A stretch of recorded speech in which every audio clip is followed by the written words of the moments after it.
Hi everyone. Good to see you on my channel today. Today I will tell you a wonderful story. It is full of love and kindness. I hope you enjoy it and I wish you an enjoyable viewing experience. Thank you. There should be a lot of balloons, and you have flowers all over the room, you hear? Lots of them. An insane amount of fresh flowers, better and dark cherry. That's great.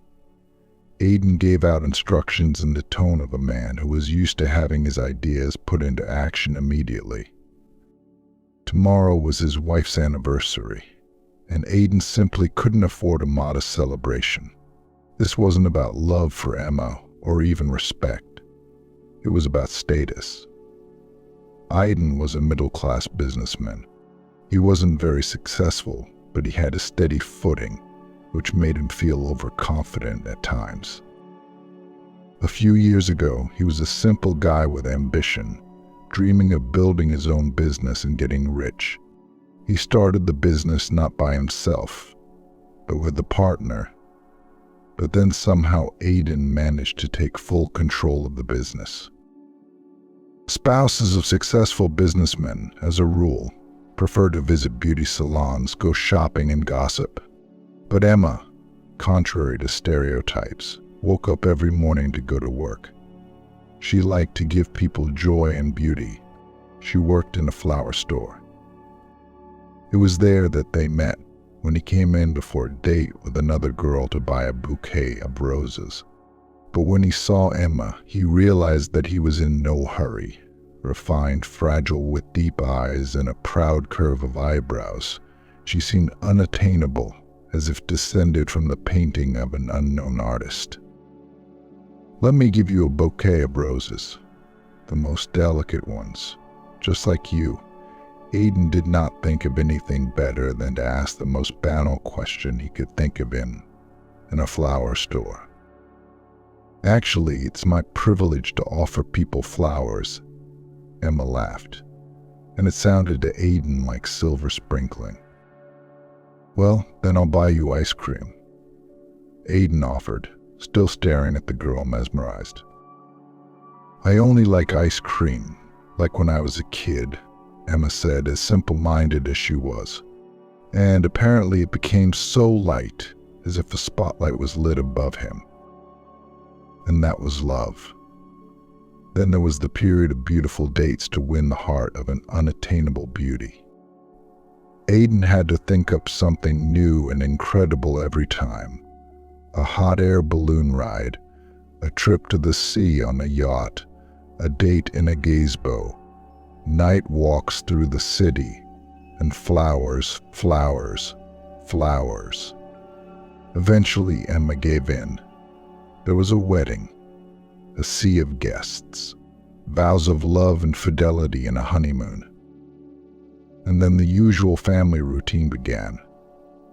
A woman thinks that once she's married, life will be like a fairy tale. But with men, everything is arranged differently. Not without reason, they say that in essence, every man is a hunter. And when he is caught up with his prey, he loses special interest in it. Aiden and Emma's union was no exception. After a few years, the spouse began to distance himself. Emma continued to love him, but sadly noticed that her spouse became inattentive to her, could often offend, tear anger after a busy day.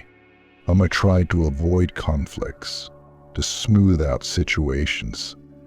In her heart, she blamed herself for not being able to fully open up as a woman, could not give birth to a child. And when after another trip to the clinic, it turned out that the results of the tests were bad, Emma had a nervous breakdown. "I can't do this anymore. I want the baby. I want to change his diapers, feed him from a bottle. I want to see him grow up and take his first steps," Emma sobbed. Aiden paced the room with quick steps and tried not to raise his voice at his wife. They had discussed the subject many times. His husband had pretty much accepted the fact that they wouldn't have children of their own. Emma, on the other hand, wanted a child, and she'd gotten it into her head that they could take a baby from an orphanage. Look, it's someone else's baby. You have no idea who his parents are, who they were. There could be a set of genes in there that you're not going to be happy about. Normal people don't leave their kids in an orphanage. Aidan argued with his wife because he had his own views on adoption. But at some point he gave in to the persuasion. True, then it was on this very subject that the main scandals occurred. At every opportunity, Aidan remembered to remind him that Emma couldn't give birth to a child of her own. That's why she had to raise it, spend her money on someone she didn't know. You are a holy man. Another would have thrown out such a wife long ago, but you took someone else's child and raised it. But you spend so much time and effort to provide for them, so they don't need anything. She doesn't appreciate you. Oh, she doesn't appreciate you, her mother-in-law grumbled, dusting the furniture, which was already clean. Aye, when you're doing housework, you see, need independence. Laughter, that's all. As long as you don't have to stay at home. I'd rather bake a chicken for myself, make borscht for them. No, this is not the daughter-in-law I dreamed of, the old mother persisted. And Aidan, listening to her, did not hurry to stand up for his wife. Such words made him feel good about himself. He really began to believe that Emma was unworthy of him. And while the mother was praising her beloved son, the key to the front door turned twice. Emma entered the house. When she saw that her mother-in-law was visiting, she realized she wouldn't be able to rest today. Usually, Leah would make innocent small talk about how lucky her son and her friend were, what a caring wife she was. Then she would go on to lament that there was no one to clean the house or cook dinner. And then she'd end up making direct accusations against Emma. At first she tried to justify herself, not realizing what her fault was. And then she stopped. She simply bore the reproaches in silence. She cried into her pillow after her mother-in-law left, but she didn't want to fight with Aidan again. "And Machka's here," her mother-in-law said in a voice 2 tones lower than usual. It was a sign that she was about to launch another attack on her victim, and yet without any female attention at all. So that's what I came to warm him up. I thought he'd get married and his wife would take care of him. But it turns out he can't do without a mother's attention and care. And you're still selling your flowers. You don't need them. Some roses are more expensive than your own husband, and it would be a business, but it's just a dalliance, Leah continued. Emma smiled strained and went into the room, realizing that even on the eve of the anniversary, her mother-in-law did not want to leave her alone. To be fair, Leah was very fond of her own son, and if in the place of Emma was Princess Diana herself, it would still not suit the jealous mother. So as they say, nothing personal. The next day was to be an unforgettable one. Emma woke up in a good mood, and despite the fact that her mother-in-law tried with all her might to get the opposite reaction, her daughter-in-law decided that today was her holiday, and she would not let anyone spoil it. The car smoothly parked near an expensive restaurant. The couple stepped out of the snow-white limousine. One could imagine that now they would walk down the red carpet, and the paparazzi would start clicking their cameras, trying to capture the objects of attention. Flash. Of course, Aidan and Emma didn't have that kind of fame, but they looked as good as Hollywood actors. And Aidan liked luxury. That's why the reception at the restaurant was decorated at the highest level. The room was covered with balloons and flowers. It seemed to Emma that she was in a wonderland where only joy and happiness reigned. The guests smiled, drank champagne, made toasts and good wishes. Emma in thin stilettos and in a long, elegant dress with a deep neckline bathing the attention of friends and acquaintances, and her beloved husband gently supported her under the elbow. Suddenly, Emma's gaze snatched familiar faces from the crowd. Her mother-in-law stood quite close by and smiled evilly. That smile gave Emma a chill inside. It made her feel bad. The mother-in-law was not alone. Next to her was a young woman, quite pretty, but her clothes and makeup were too bright, provocative and vulgar. It was as if the lady had not come for a birthday party, but had prepared herself for battle. In a way, that's exactly what it was. The mother-in-law, throwing oblique glances at Emma, turned to her interlocutor. But my daughter-in-law could have chosen a more modest dress. She's not 20 years old. It would suit you, Mealy. It's too revealing for Emma. Emma could hear their conversation clearly. It was unpleasant that her husband's mother could discuss her with someone she knew. Leah's interlocutor smiled a satisfied smile. Oh, you've always had fine taste. I'm surprised Aiden didn't choose a woman like you as his wife. And they also say a mother is always the standard for a man. She moved closer to Leah and hugged her, as if she were going to tell her deepest secrets in her ear. Both women kept their eyes on Emma. I wish I'd met you sooner, her mother continued. You two are so wonderfully suited to each other. It was noticeable that the two ladies were beginning to attract the attention of those present. Glances were thrown at them, and behind Emma's back there was soft laughter and whispering. A few phrases reached her ears, enough to make her realize who the girl was and what she was doing near her husband's mother. You've got a nerve. He invited his mistress to his wife's birthday party, said the lady with the glass of red wine and took a bite of marmalade. Why is that fashionable progressive? Or maybe they even live in threesomes, replied the lady in question. You're already dreaming, the lady interrupted him with irritation. We're decent people, not like some people. Emma slowly looked around at those present. There could be no doubt about it. They all knew that the stranger her mother-in-law had brought to the party was her husband's mistress. It turned out that Aiden didn't even try to hide it. And if this girl had the nerve to come to the party and announce herself like that, then Aiden had promised her something serious. How stupid and shameful, Emma whispered almost to herself. She wanted to leave, to run away, never see those people again, or her traitor husband, or her mother-in-law, who had been harassing her for so many years. And now she was in for a surprise. But Emma did not allow herself to show weakness. She smiled, gathering all her inner strength, and walked to the stage. The guests watched her, not understanding what exactly the birthday girl was up to. Dear friends, Emma's voice was gentle, but you could feel the notes of steel in it. Aiden and I are delighted to have you with us on this festive day. It was a revelation to me today that outsiders know more about our family life than I do.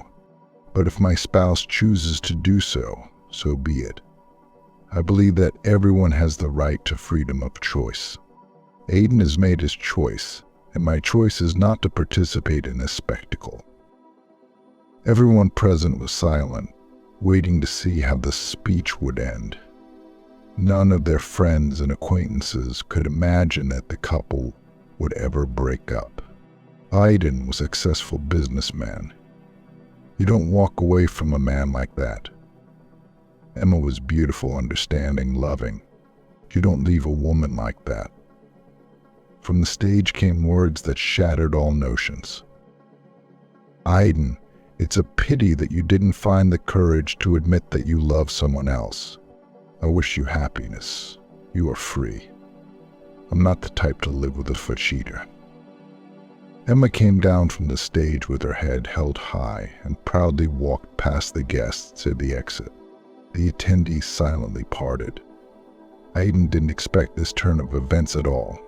As a man who had enough money, he was accustomed to the fact that many problems could be solved by just naming a sum of money, and he was sure that Emma would not decide to divorce, would not risk her well-off life. Aidan watched them anxiously from the moment when the mother-in-law and Millie crossed the threshold of the restaurant. In his heart, he hoped that everything would be all right. But when Emma took the stage and began her speech, Aidan turned pale. He cast angry glances at his mother, wondering why she brought her mistress here. His mother had once introduced him to Millie herself. The girl was the daughter of Leah's good buddies. Aidan had liked her, and all this time he hadn't hidden the presence of another woman. But it was certainly not in his plans to introduce his wife to his mistress. As soon as Emma left the restaurant and the party atmosphere behind her, her strength left her. Tears rolled down her face. She felt as if she'd been stabbed in the back. The only person who jumped out after her was her son. Emma was walking so fast that Joe could barely keep up. He didn't quite understand exactly what had happened, but he could see that his mother was crying, and he could barely hold back the tears himself. "Emma, Emma, where are you going?" There were shouts as the woman almost ran away. The mother-in-law, stumbling in heels too high for her age, and regretting her action, tried to catch up with her daughter-in-law. Leah, seeing her son's unhappy reaction to what had happened, was a little scared and wanted to make things right. Only catching up with Emma wasn't going to work for her. Waving her hand at her runaway daughter-in-law, she walked in the opposite direction to plunge into the noise of the restaurant. There were plenty of treats, music, champagne, and not at all to the point of her sister-in-law's tears. Aidan was also under the impression of his wife's speech for a while. He had not expected Emma to be so harsh. He did not run after her because he thought that such behavior was beneath his dignity. When she calms down, she'll come to him, he decided. "Waiter, 2 times 100, he voiced the order to the young man who served the banquet. "Honey, let's dance." He put his arm around Millie's waist as if nothing had happened 20 minutes ago. But guests also switched to hors d'oeuvres and small talk. So after half an hour, no one really thought about the birthday girl. At that time, Emma and her young son wandered in the darkness through the park and did not notice how they went into the deepest part of the park, where the lilac bushes were taller than a man and created a hedge. Emma was beginning to recover a little from her shock, and now, as she looked around, anxiety began to overtake her. She wasn't quite sure what part of the park she and her son had found themselves in, and how to find a way out to get home. Emma tried not to show her child that they were lost. She only held his hand tighter. Suddenly the bushes rustled. Emma turned around at the sound of crunching twigs and turned pale. Out of the darkness, 3 boys came toward her. They made a repulsive impression. So one of them was twisting a chain on his finger and then returning it to its original position. The other pulled a cigarette from behind his ear and smoked it defiantly, blowing the smoke in Emma's face. The third smirked and took something out of his pocket. She saw the blade of a knife gleam in the light of a distant lantern. "Do you want to take the bag off yourself, or do you want help?" one of the hooligans asked. "Money, phone card. Let's turn the purse out," added the other, grinning unpleasantly. Her son clung to her and kept his eyes on the guys, who clearly carried a threat to him and his mom, realizing that even if she called for help, no one in the depths of the garden would hear her. Emma decided not to take any chances. Yes, okay, I'll give you everything I have, she said hurriedly, searching for her wallet and phone in her purse. Take it, but don't hurt us. You're scaring the baby. There were tears in her voice. It's okay.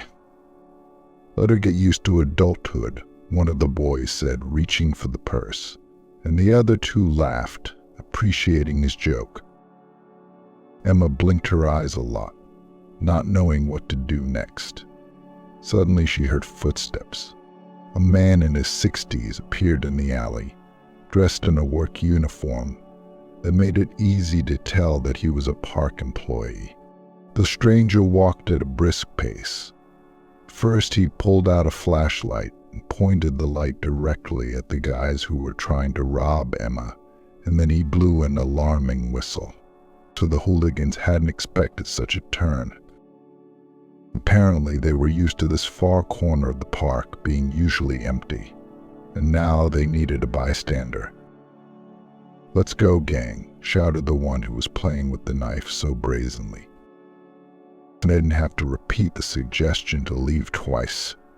The hooligans disappeared as quickly as they had appeared, and in the same way, through the bushes. "Are you all right?" asked the man, approaching them. "They've got a nerve, they're not afraid of anyone. Tomorrow I'll notify the park administration to have the lights repaired, and we could use a patrol. It's not the first time I've encountered these bandits." They looked at the boy, who was still clinging to his mother and experiencing her shock. "Nobody's going to hurt you. Did they take anything from you?"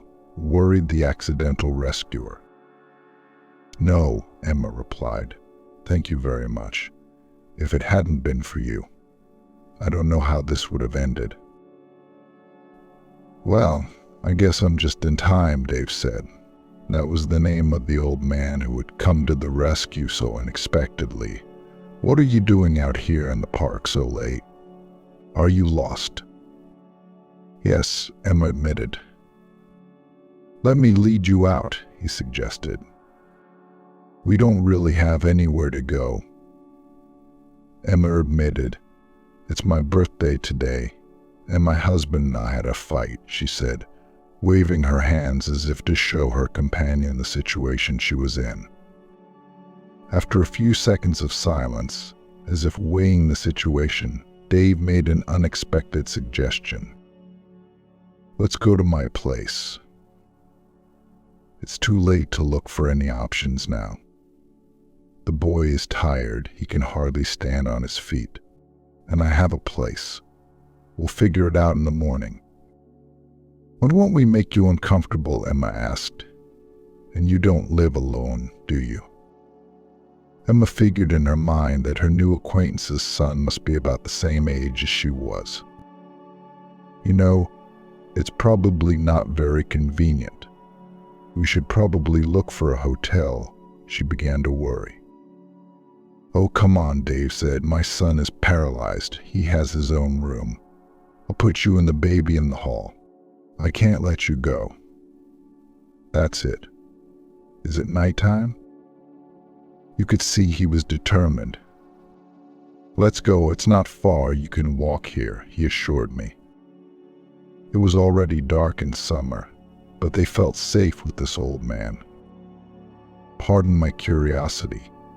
What happened to your son?" Emma asked when they came to a better lit area. "A tragic accident," Dave replied glumly. He didn't like to talk about the subject. It was a pain he carried somewhere deep inside him. But here was Emma he liked, trusted. Nick was a successful businessman. He didn't like the bland life, traveled often, played sports. He was especially attracted to skydiving. He made not 1 and not 10, but more than 100 jumps. You could say he was a professional in this business. Emma listened to her interlocutor very attentively. This story was more like a confession, and therefore it penetrated into the very soul, into the very heart. "What about the family?" Emma asked out of inertia, and immediately regretted that she had been so tactless. But the old man, as if not noticing anything, immersed in his bitter memories, continued. Isabel at first tried to support her husband, but when she realized that there was no chance that he would get back on his feet again, much less return to the business, she left. Now she is the wife of another man. That's life with all its zigzags. There was no pity, anger, or reproach in Dave's voice.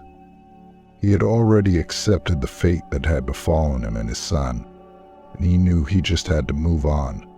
He'd get up in the morning, go to work, take care of the sick, and help others as much as possible.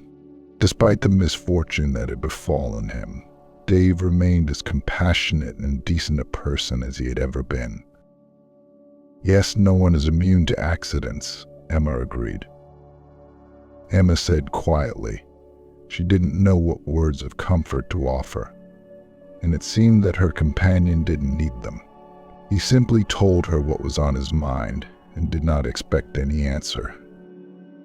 It wasn't exactly an accident, Dave said suddenly. It was obvious that the question had been on his mind for a long time. Of course, nothing is proven, but his son had always been responsible for the jumps, and they had checked everything several times. And then the parachute jammed. It's weird. As a result, he suffered a spinal injury and the business went to his partner. Dave was silent. Emma was silent too. The story she had just heard sounded more like some kind of mystery story. And as detectives say in such cases, you have to look for someone who benefits from it. But Emma had nothing to do with investigations. Besides, this day had been filled with its own upheavals for her. She decided to think about what her new acquaintance had told her later. You can not only stay at my place tonight. If you have nowhere else to go, you can stay here. We have plenty of room. Dave came back to reality from his sad memories, and as a practical man, got straight to the point. How are you? He turned to Emma's son, who had been silently and obediently walking beside him, holding his mother's hand tightly. All right, replied the boy. He was not used to complaining. Do you have any friends or relatives who can support you? You could use some support right now, Dave continued.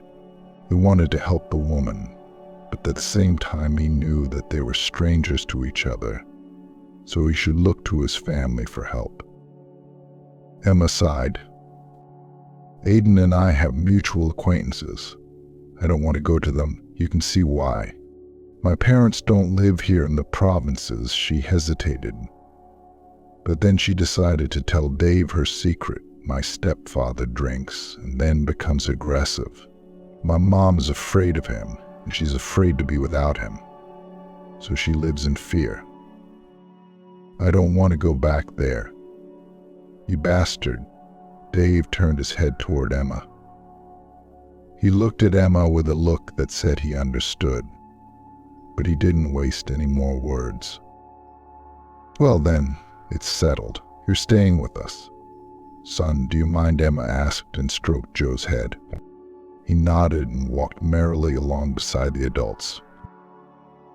The house Dave lived in was small but cozy. Emma liked it immediately. Nick was asleep when they arrived, so her father didn't bother him. Come in. I'll make some tea and something to eat, and then you can go to bed. It's easier to look at all the problems in the morning, suggested the owner of the house.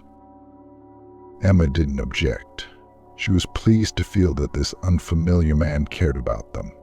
But before she drifted off to sleep, she found her spouse's number in the phone list and added it to her blacklist. And she didn't want to know anything about Aiden from now on. Sunlight slipped into the room through the curtains and touched Emma's face, as if to remind her that a new day had begun. When she opened her eyes, she didn't immediately realize where she was. Then she remembered yesterday, her birthday, and the attack. Here in the silence of the room with the sun bunnies, it seemed as if nothing had happened. Just a bad dream. Like she wasn't in someone else's house, but at her mom's house as a child. Unfortunately, it wasn't. She had to get up. Emma changed her clothes, tidied herself up. There was a soft knock on the door. "Excuse me, I have to go to work." "I'd like you to meet my son," Dave said. Emma followed him in. The room was clean and bright. "Hi, I'm Nick. You must be Emma. My father told me." The boy's face was pleasant, even handsome but pale. And that's what happens to people who seldom spoil themselves with sunshine. Alex held out his hand and shook it in a friendly way. "Emma, you take care of things like a hostess. There's everything in the kitchen. I'm in a hurry, so I'll ask you to make breakfast for everyone." Emma nodded in agreement. Despite the friendliness of her hosts, Emma felt uncomfortable in someone else's house. Nick turned out to be a pleasant conversationalist with a good sense of humor. She found him interesting. And even Joe hung around the new acquaintance, asking him the most unusual questions. A few days passed. The phone was silent. Perhaps Aiden had tried to get in touch, but was blocked. And no one else was looking for Emma. "Emma, I'm going to ask for your help. Nick is a bedridden man, you can see that. And people who are bedridden can get into trouble. That's why you have to treat the body regularly." Emma nodded understandingly. She wanted to do something to help these people who had been so kind. Dave had taught her how to take care of his son. Another morning came. Emma opened her eyes and smiled. The birds were singing outside the window, so the morning chill had not yet changed to the heat of the day. "Nick, am I disturbing you? Are you awake already?" she asked, opening the door. "No, I haven't slept in a while." "Come in. I'm a lark by nature, used to get up early. And I used to go jogging in the morning. Until this happened." He nodded his head at his own body, covered with a white sheet. Emma stepped closer. "I need to work on your back," she said. Emma tried to act calmly, like a nurse doing her job, but it was hard to hide her excitement. Yes, of course, the patient agreed, though he was not enjoying his role. Emma deftly pulled up her t-shirt and began gently rubbing her back to stimulate circulation. She looked at Nick's young body and felt that he had once been well trained, his muscles still holding their shape, and she felt womanly pity for him. How hard it was to be bedridden, especially at such a young age. Alex seemed to sense her thoughts. "And you don't have to feel sorry for me. It's your own fault. I took life too lightly. Luck seemed to come my way. I wanted to challenge fate more and more. But fate will always outplay a man," he concluded. It was as if he summed up those thoughts that tormented my soul from day to day. "And is there nothing that can be done?" Emma blurted out. "There is," Alex answered briefly and was silent. He liked this woman who had come into his life so recently in a strange way. She was caring, intelligent. He had no illusions and knew that as soon as something in the guest's life got better, she would leave and they would never see each other again. Now she was here, touching him, worried about his future. He felt like he needed someone other than his own father. The doctors say it's a complicated operation, but it's insanely expensive. So I have two options, either save up money or try to get a quota. But the former is unrealistic under my circumstances, and there is little chance of the second option. For the first time in her life, Emma regretted not having any money. Yes, she was not poor, but it was all her husband's money. Oh, if I could do anything to help. I'd give anything so you could walk again, she said. Thank you, replied Nick. He was glad that at this moment he had his back to her, and Emma could not see his face. Meanwhile, in another house, richer and better furnished, two people were enjoying their freedom. It didn't take long for Aidan to grieve that his wife had left him so abruptly. Amelie couldn't believe that she'd gotten the man she'd dreamed of so easily. Honey, why are you stalling? Why don't you just get your divorce finalized? Let's get married and go to the Maldives. It's paradise. Sammy told me about their vacation. I want to go there too. I'm not pulling it. I'd be happy to sign the papers. All these years together, and she's disappeared. She doesn't call, she doesn't answer my calls, Aidan said, annoyed. He wasn't used to being treated that way. That was why he was angry with his wife. Leah, as was her custom, came to the house unannounced, even though the landlady had changed. Aidan's mother was not going to change her habits. She believed that everything should be under control. No one could do it better than her. Once again, her commanding voice rang through the house. Hello, Millie. Aidan, I need to talk to you, she addressed her son. Aidan and his mother walked out into the hall. Leah took out a thin cigarette from her pack and lit it. Son, what's up with your divorce? I think you're being too careless, she threw a disgruntled look at Aidan. Don't forget that as long as you're married to Emma, she's entitled to your fortune. You need to get the divorce finalized as soon as possible. Right now, she's probably still reeling from the fact that you have someone else. But I think she'll come to her senses soon and demand half of what we have. You want to give half, or what are you waiting for? His mother put out her cigarette with a sharp movement, not even finishing it. Aidan was silent. He had really missed the point, and he wasn't going to share anything with his wife, of course. Emma was cooking dinner in the kitchen, and the pleasant aromas wafted throughout the house. She liked to try new recipes. Now she was baking meat with different spices and vegetables. It should be good, she said and smiled to herself. The bitterness of her separation from her husband was fading, replaced by the care and companionship of Alex, where she clearly liked the man. And after yesterday's conversation, she suddenly realized that she was entitled to some of the property that should go to her after the divorce. And if she had not stooped to solving material questions before, now this money could help the boy to have an operation, and the urge to save him gave her determination. Emma prepared to fight for her right in court. So when lunch was ready, Emma set the tray down and went to Alex's room as usual. I'm not hungry, he replied dryly to Emma's offered treat. He was usually friendly, never complained about his appetite. But today was the first time Emma had ever seen him in a bad mood, not knowing how to behave in such a situation. She hesitated. How about tea and cakes? Then, there's some leftover from yesterday, Emma suggested, worried that the young man wouldn't go hungry. No, I don't want anything. I just want to be by myself, Alex answered rudely and turned his face towards the window. Confused Emma went out, not understanding what was going on and what was her fault.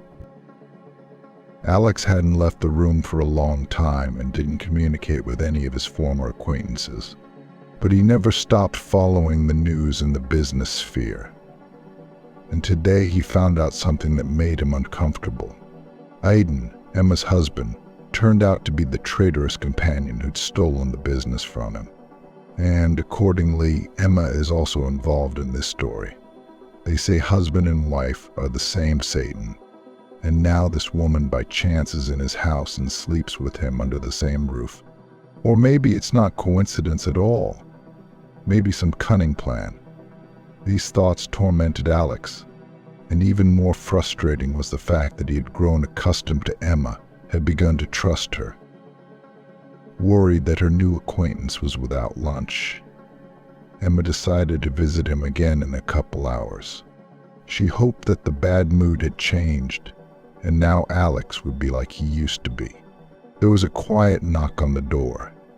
Emma entered the room, but his mood was even worse. Bad thoughts tormented the young man, driving him to frenzy. "What more do you want?" he almost shouted, addressing her. "What else do you want from me? It's not enough that I've become an invalid. You've taken everything from me. You and your husband." Emma almost dropped the tray from her hands from the unexpected onslaught. Alex couldn't stop himself. He told Emma that he had found out who she really was, that she had tricked her way into their house, that it was her husband's fault that he had almost been killed and crippled for life. Emma listened with her eyes wide open in horror. She couldn't believe what Alex was saying, and the young man had to provide proof as well. "But I wasn't Aiden's wife at the time. I didn't know anything about it at all," she stammered, and the tears from the undeserved accusations flowed by themselves. It was like an electric shock to Alex. He wasn't an angry man by nature, and now a confused woman was standing in front of him, crying, and he was the cause of her tears. "Go away, I need to be alone," he finally said. "Go away." Emma stormed into her husband's office like an angry lioness. She didn't need to be polite. She was seething with resentment and hurt. This man had lied to her, deceived her for so many years. He was a scoundrel, but she would make him undo what he had done. Aiden was sitting in his chair, looking over some papers, when suddenly he saw Emma. Without saying hello or apologizing for the unexpected visit, she got straight to the point. "You bastard. You almost got a man killed and now he's bedridden. You have to pay for his operation and return some of his business, otherwise, or I'll sue you." She didn't have the breath to express her contempt and indignation. Everyone present at this scandal fell silent. We were watching to see what the boss would say. Would he personally kick out the uninvited guest or call the police? But Aiden just laughed in her face. "Sue me? That's a big statement. What can you do? It was a long time ago and it's not true." He smiled wickedly. "No one can prove it. No one, especially not you, the daisy saleswoman." Aiden emphasized the last word to humiliate his wife. Emma ran out of the office in tears. She couldn't believe Aiden was such a low man. It turns out he had crippled his fellow man's fate and taken his business. And she, Emma, had something to do with it, too, since all these years they'd been living on the money from that business, dirty money. Tears covered her eyes. She couldn't see where she was going. Then someone grabbed her arm. Emma gasped in surprise and tried to pull away. "I'm sorry, I didn't mean to scare you. It's just that I know something about your husband. You might be interested in it." Emma wasn't a fan of gossip, and in any other situation, she would have said it wasn't necessary. But now some force made her stop. "Let's step aside. It doesn't seem very comfortable to talk here," Emma suggested, looking at the woman who had so boldly stopped her. She looked unassuming. She looked more like a homeless person or a beggar, the kind you often see on the street. What can she tell me? Who is she anyway? Emma thought, but she decided to let her talk. You see, I wasn't always like this, the stranger hesitated. Well, I haven't always lived on the streets. I have a degree in economics, and a few years ago I worked in a solid firm, and then one of the managers had a disaster. He became crippled, All the rights to run the business went to his partner, and he started eliminating old employees so there would be no witnesses. I was accused of stealing, but it wasn't my fault.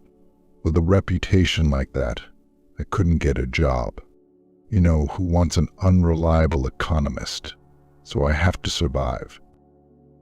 I'm sorry, Emma said, but what does that have to do with my husband, she asked, though a sticky doubt was beginning to spread in her soul. Your husband is the man who slandered me, who took away my job, who ruined my life, she said bitterly, as if to reveal all the cards, but he doesn't know that I have dirt on him. The woman looked around fearfully, as if someone might have overheard their conversation. Why didn't you go to the police? Emma asked incredulously. Her husband is a wealthy man, and money solves many problems. He would have bought those documents and gotten away with it, the stranger added in a sad voice, and worried that Emma might leave, continued, I think you're a decent man. You have more opportunities. I'll give you these documents, and promise me you'll do me justice. But I have no one else to turn to. It seemed to Emma that at the last words in the voice of the unhappy interlocutor already sounded tears. All right, I'll do my best, Emma replied, though she had no plan in her head. But she was determined to establish justice. Alex, I have an important conversation.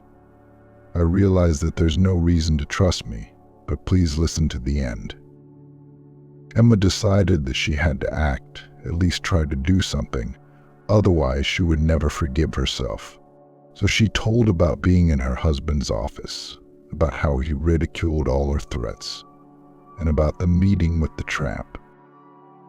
Now I have documents to prove that the business was illegally obtained by my husband. We have to go to court, she finished. Despite the fact that his body did not obey the young man, his mind remained the same as before. Quickly analyzing the situation, he replied, but there's not much chance of winning the case. Although even if it's 1 in 1,000, it's worth a try. Except that in my position, it is difficult to appear in court. This answer did not surprise Emma, and she was ready for it. We could hire a good lawyer. All we need is to write a statement on your behalf. It's a deal, Alex concluded, and his eyes lit up with an excitement he hadn't seen in years. Iden paced around the apartment, waving papers. What are they counting on? I'm going to tear them apart.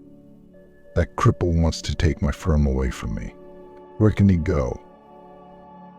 The mother was watching her son, and her face showed worry. I warned you, you shouldn't relax. Your ex-wife is not as innocent as we thought, and if they have any proof. You said it was clean, but people don't go in empty-handed. I could tell Aiden was getting cold feet. He was used to things going smoothly lately, and now his secure life was threatened. I'm calling a lawyer, he informed his mother. They're not going to get away with this. Alex, buoyed by the hope that after all these years justice might prevail, couldn't lie still in bed. He remembered his old life, the way he used to be. He wanted to act, to make time, to make things happen that he couldn't even dream of. The phone next to the bed lit up. Nick reached for it and read the message. The young man's eyes widened as if he couldn't believe what he was seeing. Dad, Emma, come here quickly, Alex shouted. Dave and Emma rushed into the room. It seemed as if something incredible had happened, if that was what Alex was calling them. It was. Dad, I got a message that I've been approved for free surgery. It's scheduled for the 23rd. Dr. Johnson himself will be performing it. He's a luminary. He never fails. This is a chance to get back on my feet. Dave, barely holding back tears of happiness, as a man who had lived in the world long enough, didn't believe in miracles. But what his son was saying was a real miracle. Emma ran over to the bed and hugged Alex. When the first emotion subsided, she turned to him. The 23rd, and that's the day the trial is scheduled. What are you going to do? You can't be in two places at once. No, I can't. But I'm choosing surgery, you know. The chance to be my old self is worth more than all the money in the world. And getting even with Aiden, I'm taking the surgery. It's non-negotiable. Well, then I'll represent you in court, Emma said, as if she wanted to show that she could be relied on. Okay, I'll make a power of attorney for you, Alex answered, smiling at the fact that fate had finally taken mercy on him and he had a reliable person. The closer the decisive day became, the more excitement enveloped everyone who lived in the small house, but each tried to keep his emotions under control and not to give away his anxiety in any way. On the morning of the 23rd, Dave and Emma decided to take Alex to the hospital first and then go to court. The staff at the clinic greeted them with a friendly welcome. So sorry for the inconvenience, but we have our own rules. No cell phones for patients. It's unnecessary. Right now, we need to focus solely on the surgery. And when it's over, we'll let you know so you can come check on the patient. That didn't seem like a strange condition. Emma was content to leave Alex there. Attention, court is in session. Emma saw her ex-spouse for the first time in weeks. This time he looked calm and even self-assured, like a man convinced of his impunity. She shifted her gaze to the lawyer. He remained completely calm and smiled slightly, showing her that everything would be all right. The session began. Emma was convinced that this lawyer had been recommended to her for a reason. He knew his case well. And with the documents she had provided, she had a good chance of winning. "We are adjourned," the judge announced. She turned to Dave and smiled at him. The older man was sitting in the far corner of the room, afraid to even move, as if that might spook their luck. Emma noticed Aiden heading toward her. "Are you glad you won?" The question was asked in the tone of a man who would do anything, even kill. But now Emma forbade herself to be afraid. "We're going to win this trial. I'm sure we will, and you'll get what you deserve," she said. Aiden suddenly smiled in a way that made her feel cold inside. He lowered his voice and said almost in a whisper, "Your good acquaintance is now in my hands with my men. I was the one who sent him the quota message. You naive, believed it, fell into the trap. Now listen carefully. You withdraw your lawsuit, and I release your Alex safe and sound. Everyone's happy and content, living like they used to. Otherwise, you'll never see him again." Finishing his speech, Aiden looked at Emma triumphantly and mercilessly. "You're lying. It can't be," she said. Aiden pulled his phone out of his pocket and showed her the same message she had seen on Alex's phone. Only now it made sense why the so-called clinic staff had forbidden Alex to keep his phone. So now he was being held hostage. No surgery was out of the question. It was a well-constructed plan that they'd been easily lured into. And it was up to her now whether or not he stayed alive. And that Aiden was willing to do anything, she no longer doubted. This was a very difficult decision. Emma turned toward her father. Dave had heard the whole conversation, though Aiden tried to keep his voice low. "Do it, daughter. Don't go along with this blackmail. We have to punish the bastard. He's waiting for us to surrender, but he won't. Dave's voice was so confident that she dismissed any doubts.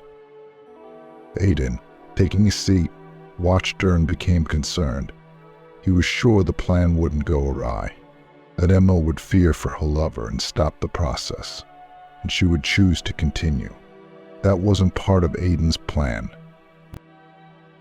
The lawyer was excellent, his every word hitting the mark, and Aiden's look grew more and more grim. Finally, the decisive moment had arrived. The court decided to grant Emma's petition to dissolve her marriage to Aiden. There was a whisper in the room. I ask for silence. In view of all the evidence presented to the court, return ownership of the firm to Dave. Emma clasped her hands to her chest. It was a victory.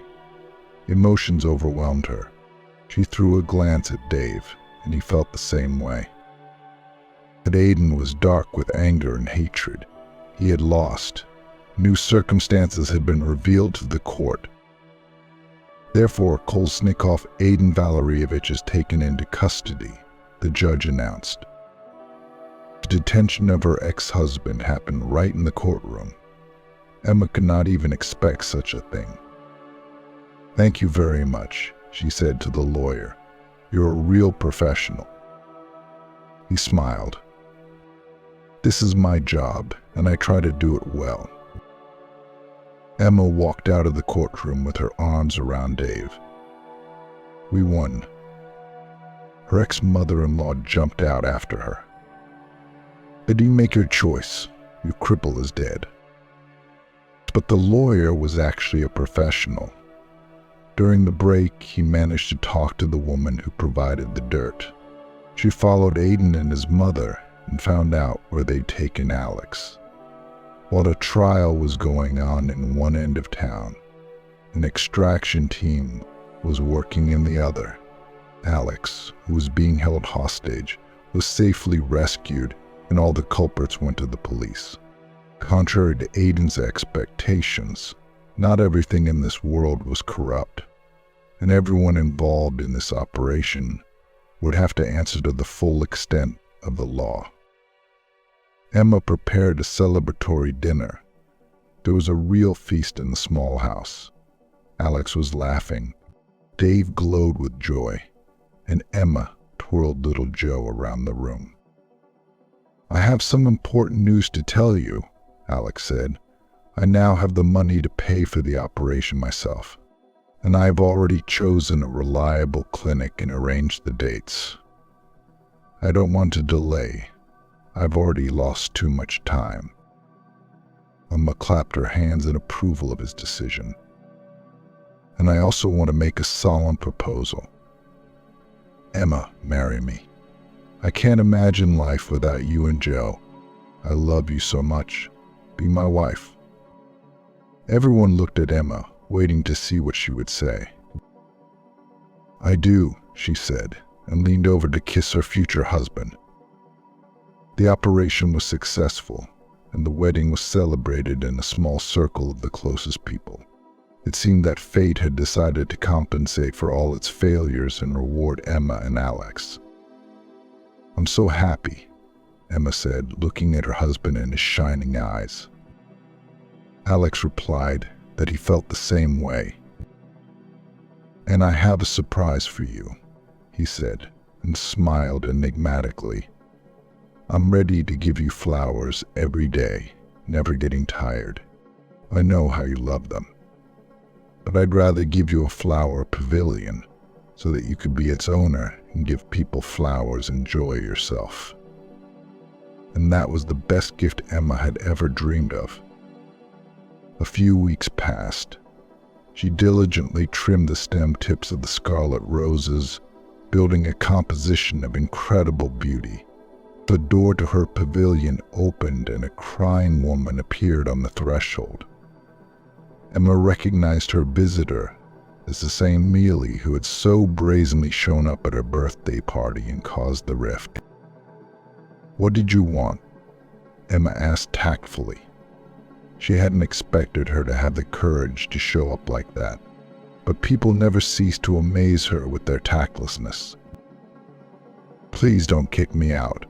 I have nowhere else to go. And don't try to punish me. Life has already done everything for you. I saw an ad saying you needed a salesman, and I really need a job. Emma looked at Mealy not harshly, but with pity. She looked miserable, broken. How much had she had to go through to change like that? I found out I'm pregnant. I'm having twins, Mealy continued, tears starting to roll from her eyes again. And Aiden, is in jail. Well, I don't have anything to live on right now. And what will happen to my babies when they come into the world? Please give me a job. I really need it. Emma didn't see this coming. Perhaps another woman would have relished the opportunity to take revenge on her rival, but not her. Come in. I haven't held a grudge against you in a long time. You might even say I'm grateful. Mealy stopped crying and raised her eyes in surprise, looking at Emma. She couldn't believe what she was hearing. Well, if it weren't for you, I would never have met the man I'm truly happy with. Emma continued, consider yourself employed with full benefits. You can take sick leave and maternity leave. Everything will be compensated. Who knows, maybe we'll become friends too. Now we'll have common interests, flowers and children. And Emma smiled. It felt light and good. She was not the kind of person who could look indifferently at other people's grief. As if deciding to test her once again, fate had sent this meeting with Mealy. And Emma passed the test with flying colors.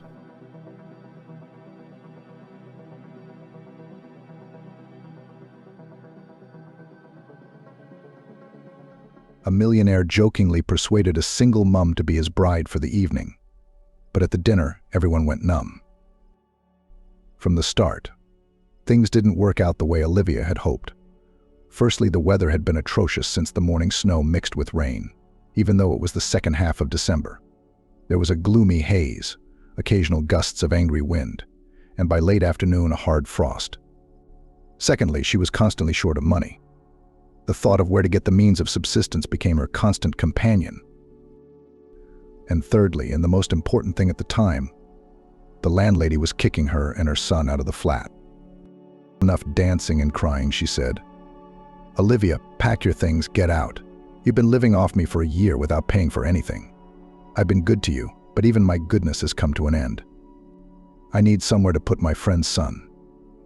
I'm not going to bring a young man back to my place. I'm a woman in the prime of life, Mrs. Emma added, jerking her chin and tucking a strand of blonde hair behind her ear, but not so reckless as to get involved with a young man like that. I'm the one who's been living off her and not paying for anything. Olivia was indignant to herself. How was it possible to understand the landlady's words, which had no truth in them? Mrs. Emma, she pleaded, how can it be? Where am I going with a child in this cold? Can't we do something? I've paid all my bills on time, and I've had my bedroom redecorated. I don't have any money right now. Please let me live until the 5th. Then I'll fly to my dad's. No, but look how cheeky she is, Mrs. Emma shouted. Mia said you're not allowed in here. Pack up and get out. Or I'll call the police. I'll tell them you broke into my house and stole all my gold. What gold? Mrs. Emma Olivia sobbed, wiping away her tears. You don't have any, and you never had any. Even your wedding ring is costume jewelry. You told me about it yourself, didn't you? No, because you stole it, Mrs. Emma said accusingly. She looked so threatening that Olivia was afraid. If she'd been alone, she wouldn't have argued. She would have gone to the train station, but she couldn't survive with Alex there. Besides, her paycheck wasn't due until the 3rd of the month, and she had almost nothing left in her purse. She'd spent the last of her money on Christmas decorations to cheer herself up.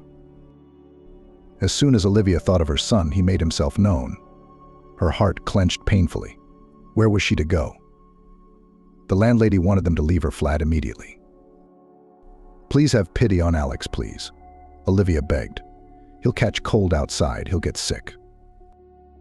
Who were you out with, my dear? Go cry to whoever you're crying to, Mrs. Emma said. You've lost your shame. Pack your things and go back to your boyfriend. I'll throw you out on the street.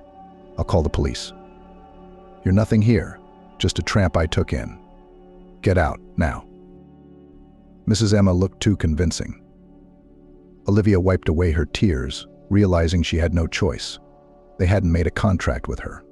Mrs. Emma had always struck her as a wonderful person who couldn't have done such a thing. But she was probably wrong about her. Olivia hurried to her son's room.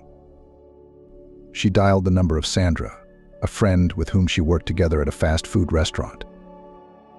Sandra, honey, can Alex and I come over to your place? Olivia asked. Mrs. Emma's kicking us out of the flat. She said she had to move her son in with some friend of hers right away. I don't know what to do. Maybe I can get through to some help center tomorrow to get Alex and me in until the 5th. What a bastard. Sandra exclaimed after a pause. She's a real bitch. Where is she sending you away? The old hag has gone completely out of her mind. You've been looking after that flat all this time, renovating it after her alcoholic grandfather who smoked and shit there. And now you've probably decided to rent it out before the new year to make some money. I don't know, Sandra, Olivia sighed. You can help us get somewhere to sleep, and then I'll decide what to do. Olivia, I'd love to help, Sandra said. But you see, I've already flown to my brother's for 3 days. Remember what I told you? I didn't even leave my flat keys with my neighbor this time. I won't be back until tomorrow night. Should I wire you some money for the hotel? I'll wire you a taxi and a hotel tomorrow. Enough for a couple of nights. Then you can come back to my place. Oh wait, you can't go to my place. Sam's coming over after the flight. He left his wife and said he'd come with his things, Sandra explained. Well, we'll decide tomorrow. I'll transfer the money to you now, and you don't worry. Sandra, thank you so much, Olivia whispered and switched off the phone. While she was packing her bag with a few things, Alex was in tears. Olivia couldn't understand how a person could do such a cruel thing. She took Mrs. Emma for family, and she'd thrown her and her son, whose godmother she'd become when he was born, out in such a freezing cold. Her heart whimpered and tears rolled down her cheeks as her stern hostess stood over them. Olivia had time to heat up some porridge and feed Alex. The baby sat on the sofa and didn't understand anything, didn't know what was ahead of them. Olivia sincerely thought she was a bad mother, since she couldn't help him. Alex, let's go for a walk, she said to her son, taking a small bite of porridge. Then she zipped her bag with the most necessary things. In such a hurry, physically, she wouldn't be able to pack everything, and she wouldn't be able to take it all out either, especially since Mrs. Emma had been making sure they hadn't taken anything extra the whole time. What was there, exactly? Her things, all the bed linen, plaids, rugs. Olivia bought them all. And she wouldn't have taken it with her, cause there was nowhere to put it.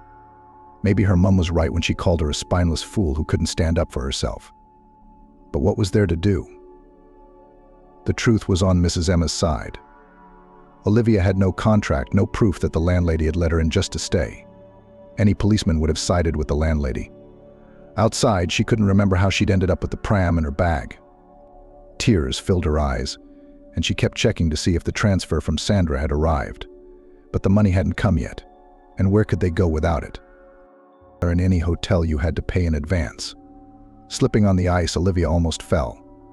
Scolding herself, she looked up at the sky. The snow was slowly settling to the ground.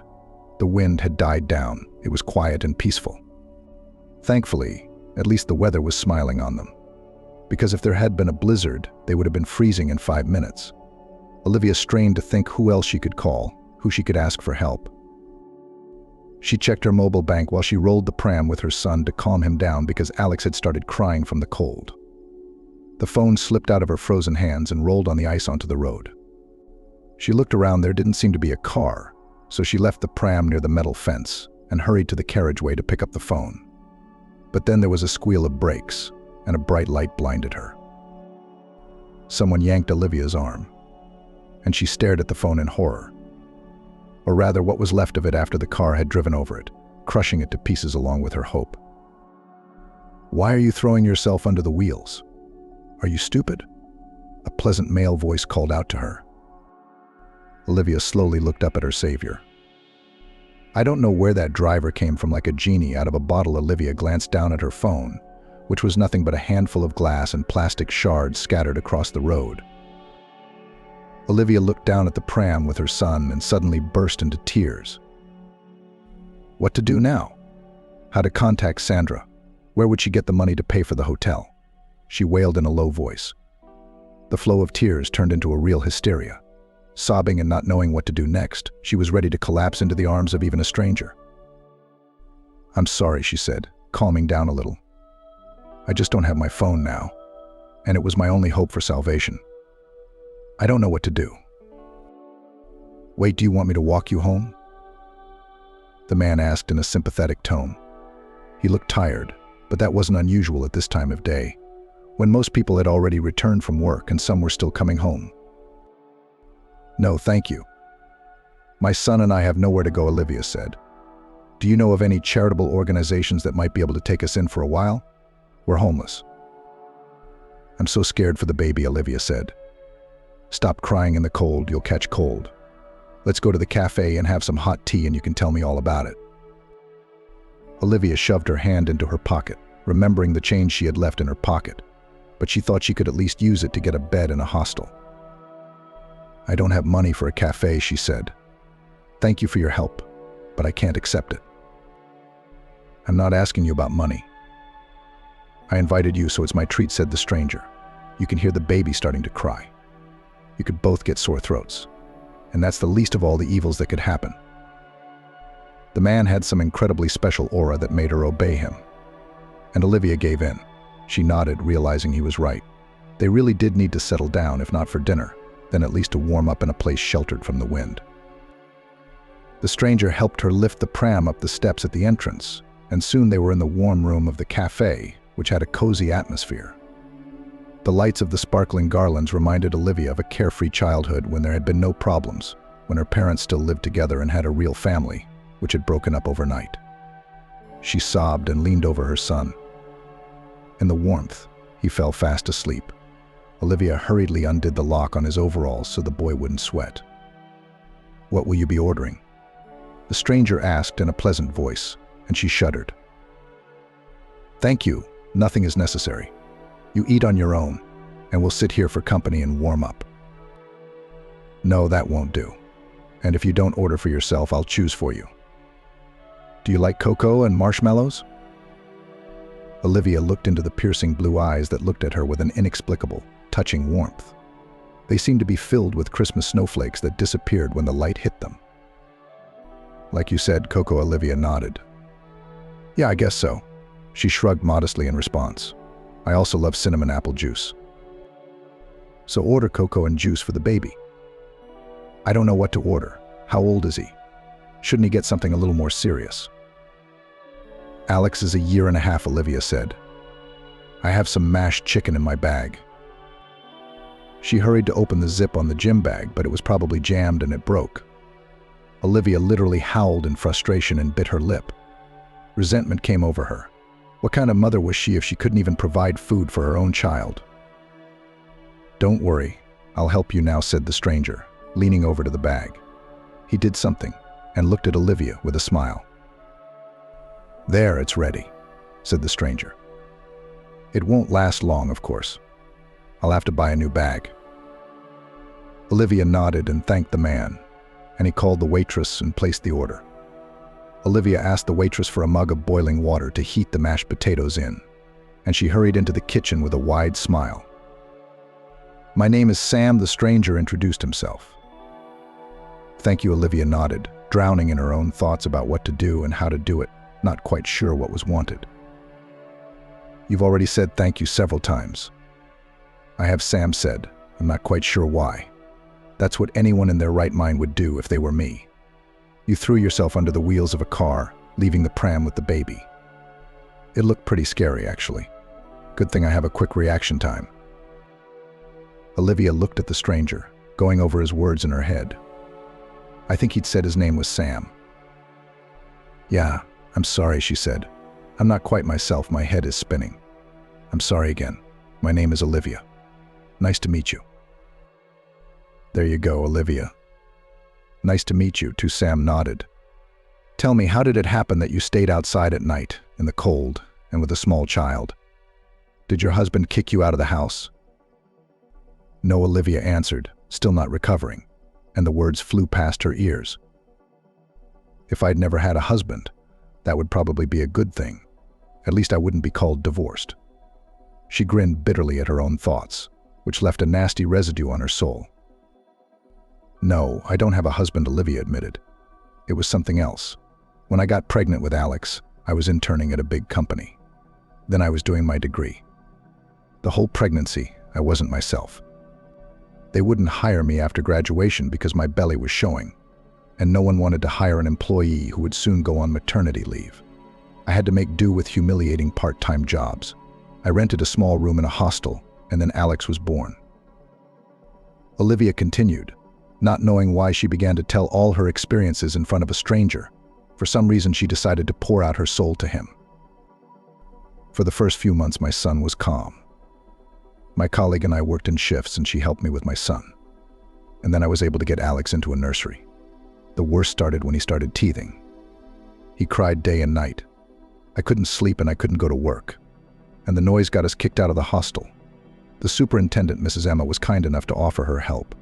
She put me and my son in a small flat she had inherited from her alcoholic grandfather. It wasn't exactly a paradise, but it was at least a roof over my head. Olivia quickly got to work, tidied up the flat, made repairs at her own expense, paid her utility bills faithfully, and helped Mrs. Emma make repairs to her flat. And then the traitorous tears came out of Olivia's eyes again. The waitress brought her order, looked at her pityingly, then took a clean handkerchief out of her pocket and handed it to the woman. It was evident that the girl had heard part of the story and sympathized. "Anyway, Mrs. Emma kicked Alex and me out and didn't even let us find a place to live," Olivia continued. "My friend promised to wire money for a hotel, but she won't be back in town until tomorrow, and now I don't even know if she did. I'll have to stand at the ATM and wait for the money to arrive." "I can't let you and the baby stay out on the street tonight," Sam said. "Let's have some cocoa now, and then we'll stay at a hotel. I've just flown into town myself, but for certain reasons I'm not ready to go home. We'll stay at the hotel and then we'll see what happens. It's not for nothing they say, the morning is the morning, what do you say?" Olivia took the mug of cocoa and looked at the face of her new acquaintance. Should she have accepted help from someone she barely knew? She'd done it once before, and now she regretted it. She looked at Sam's soft features, and he looked familiar. But she couldn't figure out when or under what circumstances she'd seen that face. After thinking about Sam's proposal for a while, Olivia realized that she couldn't think of a better option. Where could she go with a small child? If he paid for the hotel, she'd just pay him back later. There was no shame in that, and she decided to go along with it. Sam proved that his intentions were pure. By renting 2 different rooms, he didn't insist on his company, and Olivia was grateful to the man for that. They checked into the room. Olivia fed her son mashed bananas and apples, noticing that there was free fruit on the table, a bonus to guests for using the hotel. She dreaded the cost of such a room, but she decided that she would make a deal with Sam and pay him back every cent when she flew back to her father and got a job. "Good night, Olivia," Sam said. "You get a good night's rest, and we'll figure out what to do in the morning." "Thank you, Sam." "Good night," Olivia said. When she was alone with her son, she was able to relax a little. Alex fell asleep quickly. Alex didn't ask his mother for anything, and he didn't get cranky, which was a relief. After changing into a warm white dressing gown after her shower, Olivia lay down in the soft, cradle-like bed. But sleep wouldn't come. Her mind whirled back and forth with thoughts of what to do next. She could just go to Sandra's tonight. But after all, she'd said the man was moving in with her. She couldn't interfere in her friend's private life because of her own problems. She couldn't change the tickets to her father's place either, because she'd taken them on the nearest flight. Plus, she wasn't sure she could get along with his new wife, who had been unwilling to accept her and her son for a long time. What had changed? Why had she suddenly given the okay? Then Olivia began to wonder why Sam seemed familiar. She certainly hadn't met him before. Maybe she'd seen his picture on social media? She didn't get to sleep until morning, but a knock on the door woke her up. Alex was still sleeping sweetly in the armchair bed. "Honey," Olivia said, shaking her head. It was a bad habit, the thumb sucking that had remained after she'd weaned her son. What to do about it, she had no idea yet. The doctor said it would go away, but she was still worried. Olivia hurried to open the door. Sam, already dressed in a red snowflake jumper and warm jeans, looked up at her with a smile. He was holding 2 paper cups of coffee and something else in a dark blue bag. "Good morning," he said. "Did you get any sleep?" "Good morning," Olivia said. "I'm sorry I'm like this." "Yes, not much, but I got some rest." "Thanks to you." "I can come back later if the boy's still asleep," Sam suggested. "Come on," and Olivia smiled and stepped back, inviting him into the room. If Alex wanted to sleep, he couldn't be woken up with a gun. She glanced at herself in the mirror hanging on the wall near the door. Olivia was horrified by her own appearance with her hair still damp and disheveled, as if she'd been electrocuted, and the bruises under her eyes. She looked a little scary. And she was wearing a hotel dressing gown. She didn't have to twirl her skirt around in front of Sam, though. It wouldn't hurt if he saw her like that. The man walked over to the table by the window, where the fruit stood, and sat down. Olivia took a few bold steps toward him, and he handed her a coffee. "Do you drink coffee, or are you still a nursing mother?" Sam asked. Olivia looked embarrassed and waved her head negatively. "No, Alexa. I weaned at 8 months." She looked away and stuttered a little, trying to pull herself together and calm down. But she couldn't blush like that in front of a man she barely knew. He'd think of something else. "This is a little present for you." Olivia. Sam handed her the package and smiled. "What is it?" she asked in surprise as she pulled out the box with the phone in it. Tears came to her eyes. "Oh, please. You've done so much for Alex and me, and I'm afraid that the price of such kindness might be too high. But I'm not asking for anything. I got a new SIM card, but if you want it, you can get your own back." "Thank you so much." Olivia brushed away the tears from her lashes and smiled again. "I didn't think there were any selfless people left in this world." "You overestimate me," Olivia. Sam smiled. "There is a little self-interest in my concern for you." Olivia opened her eyes wide and stared at the man. Would he really ask to spend the night with him in exchange for such generosity? A shiver began to run shallowly through her entire body. She couldn't even move. As she waited for Sam's next words, Alex woke up suddenly and called her to him in a small voice. Jumping up, Olivia hurried to her son, realizing that she had yet to hear Sam's wish. Taking her son with shaking hands, she tried to control her inner fears. But nothing worked. It seemed as if she would hear the judgment in a moment. For a moment before she had thought that kindness and unselfishness still existed. "Olivia, I'm sorry if I frightened you with my words." Sam's voice came, and she turned to him, pulling her son close to her. "My request is quite harmless, if I may say so. If you like, we can go down to the local restaurant. The buffet is included in the room rate, and there I'll tell you my story." "And a buffet? Oh, Olivia, what have you gotten yourself into?" she thought, but nodded as she continued to hold her son close to her. "Let me play with the baby while you get changed and cleaned up," Sam said. She must have looked threatening, because he held up his hands to show that he'd conceded defeat. "Or I'll just be back in half an hour." "Will half an hour be enough time for you to pack?" Olivia nodded, and Sam walked out, giving Alex a parting smile. His son liked the charming, suave man. Olivia herself didn't know what to think anymore, where to run. She could really run away, but that would be pure piggishness. I mean, Sam had helped them so much. Bringing them to the hotel, buying them a phone. The tips of her ears flared at the thought of what would happen if the man did ask her to pay him in intimacy with her. She let Alex nibble on his favorite baby biscuit and hurried to the shower to change. The shivering didn't stop, becoming feverish at times. Sometimes it subsided briefly, and then came back with renewed vigor. She couldn't remember how she'd collected her son and ended up in the cafe with him, sitting at the table across from Sam.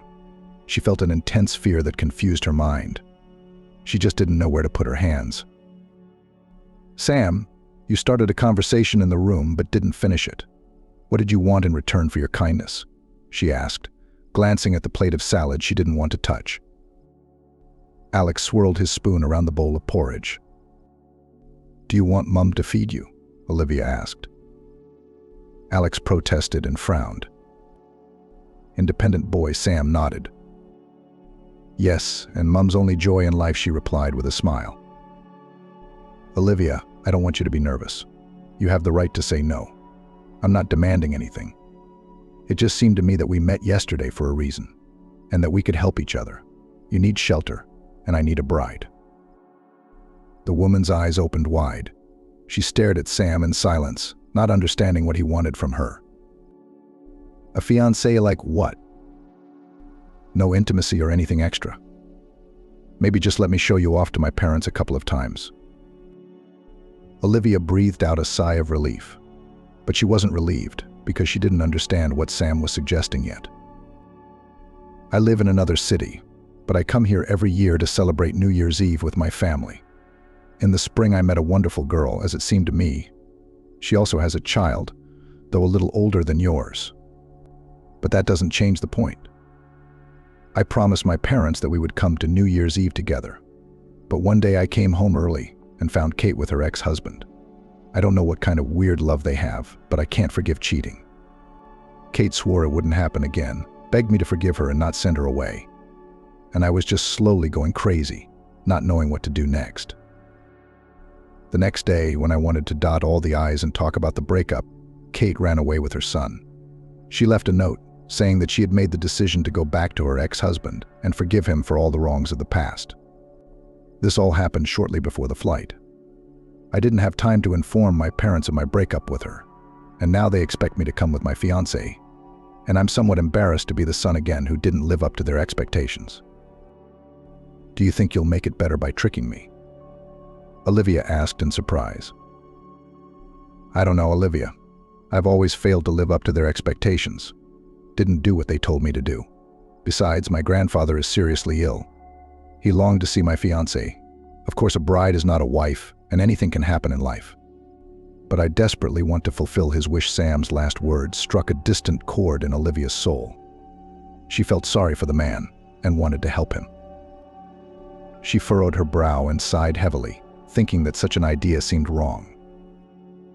What if your parents recognize me? What if we've met them before, since we live in the same town? Then we won't meet again, of course, because Alex and I are leaving on the 5th to visit my father in another city. But what if we've seen each other before? It's unlikely. My parents prefer to stay at home, go to the theater, exhibitions. I don't think you have the same interests as them. You're such a young girl, Olivia. But I can show you pictures of them." She looked at the couple and smiled, thinking that she'd once had a loving, close-knit family. Her heart even squeezed. What if something goes wrong? I can't lie. What if your family suspects something's wrong? Everything's going to be fine, Olivia. No one will suspect anything. You have nothing to worry about. As it happens, I never even told you my fiancé's name, so we won't actually have to pretend. Olivia thought for a moment. Lying was wrong, of course. But Sam had saved her, and she wanted to thank him. Besides, she'd have a chance to spend some time somewhere before the flight without burdening her friend. I'll do it. I hope I don't regret it. After lunch, Sam suggested that she and Alex go to the mall and buy some new clothes. The man gently hinted that he was a fairly well-off man, and it would be strange if his fiancée and her baby looked too plain. Olivia wasn't offended by his words, but she asked for some time to catch her breath and call her friend. Alex was due for his afternoon nap, so they returned to the room, and she immediately dialed Sandra's number, which she remembered by heart. "Hello," answered a small voice. "Hello? Who is this?" "Sandra, it's me. Olivia," she whispered, moving closer to the window. She didn't want to wake her son, because he was a very light sleeper during the day. "My star," Sandra said. "Do you realize that I've almost lost my mind overnight? You reported that you were being thrown out on the street, and then you just disappeared. What do you call that, Olivia?" "I was just about to call the morgues and hospitals. I called the super, and I gave her a real beating." "Where are you? What happened?" Sandra asked. A car rolled my phone into the pavement yesterday. Olivia answered. But that's not the point. Here's the thing. I think I'm in trouble. What's going on? Where are you, Olivia? My friend asked me worriedly. My flight was postponed because of the weather. And my brother asked me to stay. But I called a friend of mine. She's a nice woman, and she'll take you in. I'll write down the address. Take your time. Sandra, here's the thing. I think I've found a roof over my head, Olivia said. She told her friend everything from the beginning and ended by agreeing to play the role of a millionaire's bride. Olivia. That only happens in the cinema. Sandra exclaimed. You met a millionaire? That's amazing. Are you going to celebrate New Year's Eve with his family? Do you have pictures of him? Let me see. Is he cute? He's a good-looking guy. Olivia replied, embarrassed. That's it, said her friend. Just say he's a good-looking guy. Ooh, mate, I really want to see him. Catch luck by the tail. And charm the millionaire to not just play the role of his bride, continued Sandra. And fly away after the new year with him, and a ring on his finger somewhere in the Maldives. Really? Olivia protested. I'm not going to seduce him, and I don't need millionaires. In fact, I never intended to marry for the sake of convenience. Ever since I was a little girl, I've dreamed of a great and pure love. Although I realize that most of the time such a thing nowadays exists only in films. But it's better not to start a family at all than to seduce a man because of his financial situation, Olivia said. What do you want? A computer genius? Sandra asked dismissively. Olivia's heart ached. She remembered the man who had charmed her at first sight, made her fall madly in love with him, and then just as quickly disappeared from her life. He had introduced himself as a computer programmer. Sandra, I have Alex, she said with a smile. He is the most important man in my life. Okay, you rest there with your brother, Olivia said. Thank you for your help. I'll pay you back if you have time to transfer the money. Thanks for everything. You better take my advice, mate, and strike while the iron is hot. I'm waiting for a picture of your handsome boy. Olivia smiled and switched off the phone. For a moment, she pictured Sam beside her and realized that she didn't really see him as her fiancé. He was certainly good-looking, calm, well-off kind. But the chemistry that usually came with first contact with a loved one didn't appear inside. While Alex slept, she thought about the fact that her life had become too strange. She didn't even notice how quickly the time flew by. Soon Sam knocked on the door. Alex had just woken up. She hurriedly fixed her hair before opening the door to meet the man. So, shall we go shopping? Sam asked. Yes, of course, Olivia replied. Are you still sure that's a good idea? Olivia, let's go straight to you. It would be weird if the bride addressed me as you, Sam said. And no, I haven't changed my mind. Yeah, okay, let's just agree that we're not going to buy anything that costs a fortune. Okay, Sam agreed. You have nothing to worry about. Think of the presents as a little bonus for helping me out. He winked, and Olivia felt a little heavy. She wasn't used to someone giving her gifts like that. She didn't want to get used to it. But why do I need all this luxury? She thought. Sandra's words echoed in her head, strike while the iron is hot. She hurriedly pushed them away from her. She couldn't throw herself at the first man she met just because he was rich and seemingly a good man. A new pram for walking, a new expensive jumpsuit, new clothes for her. Olivia was embarrassed. Somehow it didn't seem right. She hadn't felt like this in a long time. She felt like she was a stranger, like she was in the wrong place. And it made her want to run away. After all, she was to celebrate New Year's Eve in the company of a family that was a stranger to her, and pretend that she was a stranger among strangers. Should she have said yes? After all, Sam had offered her the chance to say no. She couldn't take it back now because he'd spent a lot of money on them. Ready to meet my family? Sam smiled affectionately. I'm sure you'll love it. Olivia didn't really care about that question. She didn't plan to be a part of this family anyway, because it wasn't real. Sam, are you sure this is a good plan? Olivia asked. Your family is waiting for you first and foremost. They'd be happy to see their son, even though he'd broken up with his fiancée. Olivia tried to talk the man out of the foolish idea. but he remained firm. "It'll be fine," Sam replied. "I'm sure we'll be fine." "But you'll fool the people you love," Olivia said. "The people who trust you, who wait for you with an open mind, who are genuinely happy for your happiness." Tears came to Olivia's eyes. "Olivia, I'm not forcing you," Sam said. "If you don't want to be a part of this, just say so. I'm not asking for anything in return.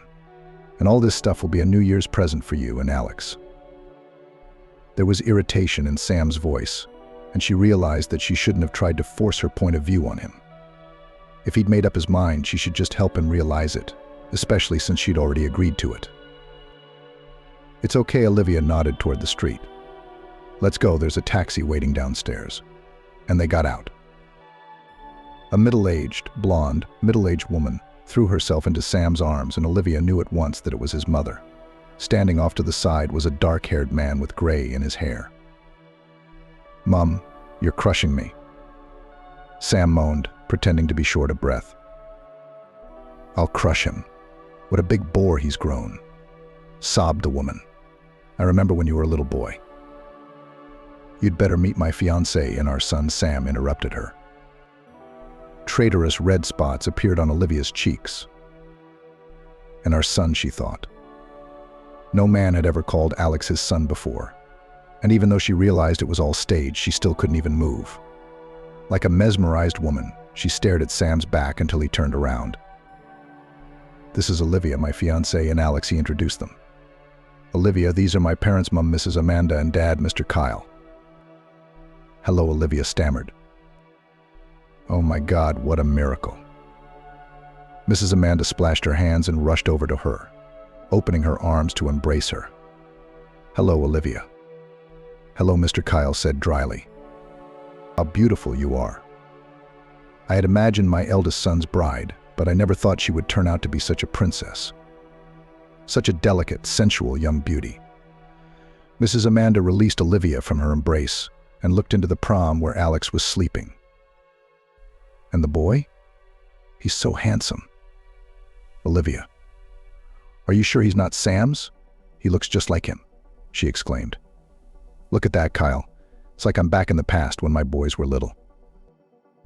Olivia flinched at the woman's question, and she and Sam looked at each other. "Mom, of course he's not my son," Sam said. "Well, I am, but not biologically," Sam explained. "I told you that when I met Olivia, she already had a child." I see Mrs. Amanda nodded. "But it's a striking resemblance." She couldn't stop admiring it. "Well, enough about the resemblance. Come round the table and we'll have tea." The acquaintance seemed to go relatively well, but that was just the beginning, and the fear inside Olivia had only deepened when Sam's father, Mr. Kyle, had looked at her with a slight look of bewilderment in his eyes, as if he suspected something. As the saying goes, the thief's hat is on fire, Olivia thought. That was true for her. She was ready to burst with shame at the wonderful woman who'd been deceived by her own son, and she was no better for having agreed to play along. When she entered the kitchen, she breathed in the sweet aroma of baking apple pie with cinnamon and cocoa. God, it smells so good. Olivia gasped for the wrong reason. The smell reminded her so strongly of the man who'd come into her life, taken her head spinning, and disappeared. Unwanted tears stung her eyes for a moment. "Olivia, tell us about yourself," Mrs. Amanda asked interestedly. "We don't know anything about you at all." Sam brought the pram. He had wiped the wheels so that the parquet wouldn't get dirty, and she smiled gratefully at the man. Alex woke up and whimpered at the soft smell. "Mummy." The baby called out. "Who's so handsome awake?" Mrs. Amanda cooed. "Grandma's going to give Alex a nice meal. Can we give him vanilla curd pudding? It's not too sweet. I used to spoil my babies with it when they were tiny." "Yes, I think we can give him some," Olivia nodded. "Thank you." Sam lifted the pram so that Alex could sit in it and moved it closer to the table. His son looked curiously at the people he barely knew. He wasn't particularly fond of new faces, but he accepted this family as his own, which was gratifying. Mrs. Amanda placed a treat in front of him, poured juice into a glass with a tube, and the baby wrapped his arms around it. The woman poured cocoa for everyone, and began to carefully arrange the pieces of cake. "Olivia, what happened to Alex's father?" Mrs. Amanda asked, sitting down at the table. Alex's father. Olivia was confused for a second and glanced at an equally confused Sam, who made it clear with his eyes that she could say whatever she wanted. And she decided that at least she wouldn't keep the truth out of it at that moment. The fact that Sam hadn't had time to tell anyone about his fiancée played into their hands. "The thing is, we broke up," Olivia began. "He'd left me, playing with my feelings. He hadn't promised me anything, though. It was more of a youthful mistake. When I told him I was expecting a child, he didn't rush back into my life. That's all." She shrugged. "It's a sad story," Mrs. Amanda sighed. "But it's all for the best. If he hadn't disappeared from your life, you and Sam would never have met." Olivia ended her story on a high note. Meeting Sam had indeed been a miracle. If it hadn't been for him, she couldn't imagine what she might have done out of desperation. What a bastard. Mrs. Amanda splashed her hands and immediately covered her mouth because Alex hurried to repeat the word and laughed. The woman smacked her lips. It completely slipped her mind that there was such a baby at home. "It's okay, don't worry," Olivia reassured her. It would do Alex good to know that people like that existed. Her heart calmed a little, but not for long. "Here comes my youngest son." Mrs. Amanda smiled. "Michael, wash your hands, dear, and join the tea party. Sam brought his bride." "Good afternoon." A voice with soft vibrations began to break through Olivia's mind, driving her crazy. It couldn't have happened. It wasn't right. It wasn't supposed to be like this. It was impossible. A lump rose in her throat. No, it wasn't a coincidence. Why didn't Sam say anything about his brother? Why hadn't he shown his picture? Olivia turned around slowly as she sat with her back to the door and her mouth dropped open in surprise. "What an adorable bride my brother has," Michael muttered, forcing out a smile. Olivia was ready to burst into tears and run away from this house. He pretended not to recognize her, and maybe she should have thanked him. But she had to talk to Sam to tell him the truth about what it was that had, and still did, bind her to his brother. She was confused and realized she couldn't take another bite. "Do you mind? I'm going to step away for a moment," she said to the crowd. "I'm going to wash my face with cool water. I have a headache from the flight," Olivia apologized, glancing at Sam. "Yeah, sure," the man nodded. He frowned, as if he saw her words as a desire for privacy. "Michael, show our guest to the bathroom and the lavatory, while Sam tells us how he's doing. It's been forever since we've seen each other," Mrs. Amanda intervened. Michael obediently got up from the table. "Follow me," he said to Olivia. "Will you look after Alex?" she asked Mrs. Amanda. "Sweetheart, of course I will. You're asking me. Go on, don't worry. Your boy will be fine."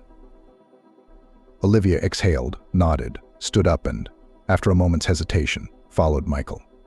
The scent of cinnamon mixed with woody notes was driving her crazy.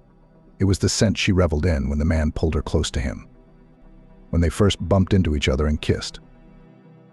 "Here we have the bathroom on the right and the bathroom on the left," Michael hissed, glancing in her direction. Olivia, swaying again from weakness, almost slammed into his chest and wanted to pull away, but he wouldn't let her. Grabbing her in his bear hug, Michael pulled her towards him. She wanted to claw his eyes out. "I'll let you go, but I'll warn you. If you tell anyone about us, you'll regret it," he whispered. "I don't know what brought you and Sam together, but he's a good guy, and I'm not going to let you break his heart by not telling him about us if you really love him. Do you understand me?" Olivia didn't understand where the man got so much anger from. She nodded affirmatively. Michael let her go, glared at her, and hurried back to the others. She walked into the bathroom, closed herself in, grabbed her shoulders with her hands, and slowly settled to the floor. She was literally shaking from the emotions overflowing her soul. He demanded she not tell her brother anything, that was all. He hadn't even asked how he and his son had managed without him all this time. How were they surviving? Living from penny to penny, when he himself, as it turned out, was living large. Tears ran down her cheeks, but she was quick to wipe them away. Perhaps she should have done what he'd told her, not to say anything to anyone about their old relationship. Just erase that man from her past. It was as if he never existed, as if she'd never met him before. Olivia washed her face with cold water, and after she calmed down, she went back to the kitchen and hurried to take her seat because her legs were shaking. Michael was smiling as he told his brother something, but when he saw her, he frowned. He acted as if she had left him with a small child. Alex noticed her, quieted down. Finally, Olivia helped him out of the pram, and her son immediately dragged her to explore the house. "Olivia, you go get some rest after the flight. I'm going to sit with Alex for a while. Children are such a blessing." Mrs. Amanda caught up with her. Happiness Olivia nodded. "We thought we should put up the tree tonight, because tomorrow is New Year's Eve, and we haven't done anything yet. It's going to be great." "I love decorating the tree," Olivia smiled, trying to keep the conversation going. But what she really wanted to do was to disappear, to escape. "Michael, you help Daddy get the tree and its decorations out of the attic and bring the box of our old toys, and I'll play with Alex," Mrs. Amanda said to her youngest son. Olivia looked at the man standing in the doorway. He was tall, large-built, with a stiff, dark hedgehog of hair and big blue eyes. That's why Sam seemed familiar to her. She and her brother looked alike. Not as much, though, because Sam was more like his mother and Michael more like his father. Same habits and stern expression. "Sam and Olivia are going to go into the room and enjoy each other." Michael gritted his teeth, as if his mother's words had hurt him. He didn't look at Olivia, but she noticed the way his hands clenched into fists. Had he mistaken her for a fortune hunter until now? She was the one who should have been angry. A wave of rage rushed over her in a powerful flood, but she continued to smile. Sam took her hand and led the way. She looked back at her son. Alex was engrossed in playing with Mrs. Amanda and didn't notice anyone around him. To think that this woman was actually her son's grandmother. Olivia was a little scared to be alone with Sam because she didn't know if she should tell him about the connection with his brother. After all, she was in this house at his request. It was important for him to know the whole truth. Except she wasn't sure if she'd be comfortable telling him he was Alex's uncle. As they passed Michael, she was out of breath, dizzy, and suddenly realized that she would be living next to this man for a week. The last realization caused intense inner pain. "I forgot to warn you about a small nuance. We'll have to share a room," Sam whispered as they left the living room. "But don't worry, I'll sleep on the floor." The master of the house will sleep on the floor. Wow. Olivia thought. Well, even if he's not the master, he's in charge. They entered the huge, tastefully furnished, bright room, and Sam closed the door behind them. Olivia turned around and looked him in the eye. "Sam, we need to talk," she began. But her tongue immediately stuck to her mouth. It was hard to tell him the truth that was making her sick to her stomach. "Yeah, Olivia, so far so good. My family has accepted you. Don't mind your father and brother. They like you. My dad's always so serious. But you even managed to get your brother emotional," Sam said. I could tell that Michael was jealous of my choice. Sam smiled broadly and sat back in his chair, but Olivia clutched her hands to her head and exhaled excitedly. "The thing is, your brother Michael. Did he hurt you in some way?" he remarked. Sam could see how tense Sam was. The man immediately stared into Olivia's eyes, as if he were trying to understand her emotions, to penetrate her inner world. "No, he didn't hurt me," Olivia answered. "Not today, anyway. The thing is, Michael is Alex's father." Olivia said it spontaneously, but it didn't make her feel any better. It was like a hoop was squeezing her insides and tying them in a tight knot.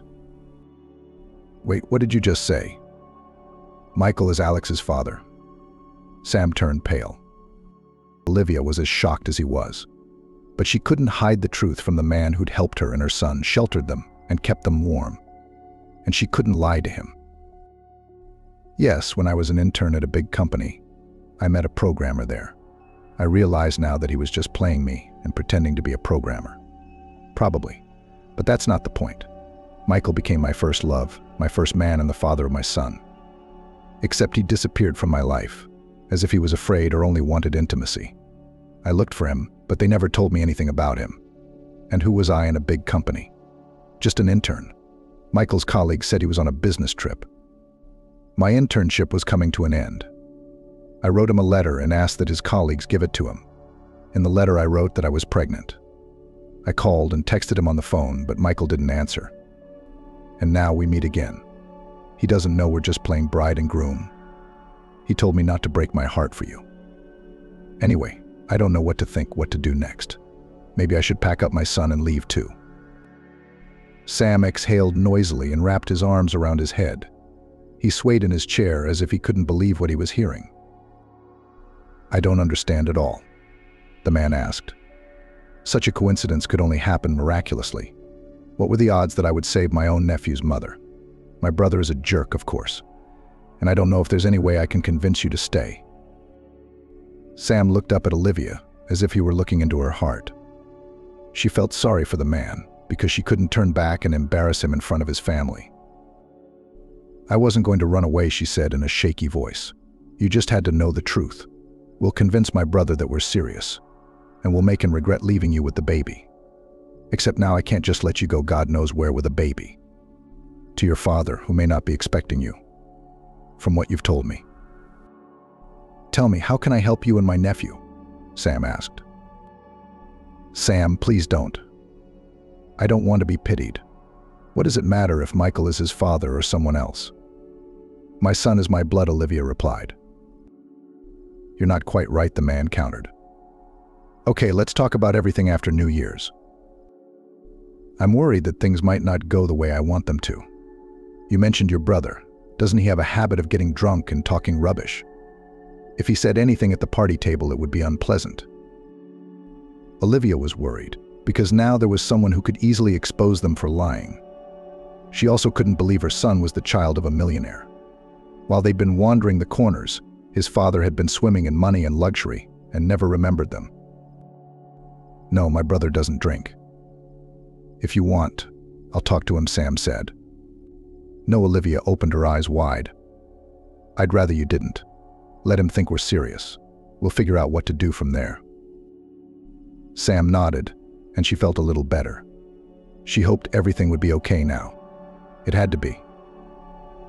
At least she'd been honest with the man and told him the truth he deserved to know. Whatever Michael decided to do in the long run, it wasn't going to affect them. You get some rest, Sam said. I'm not going to hurt you. If my mom only knew that Alex was her own grandson. What about your grandfather? You said you wanted me to meet him? Granddad's coming today. He's on holiday at the sanatorium, and he'll be home tonight. You'll meet him, and I'll go help my father and see how my brother reacts to everything. Okay, Olivia nodded. Sam got up from the chair. She sat down on the edge of the bed. The man looked at her sadly.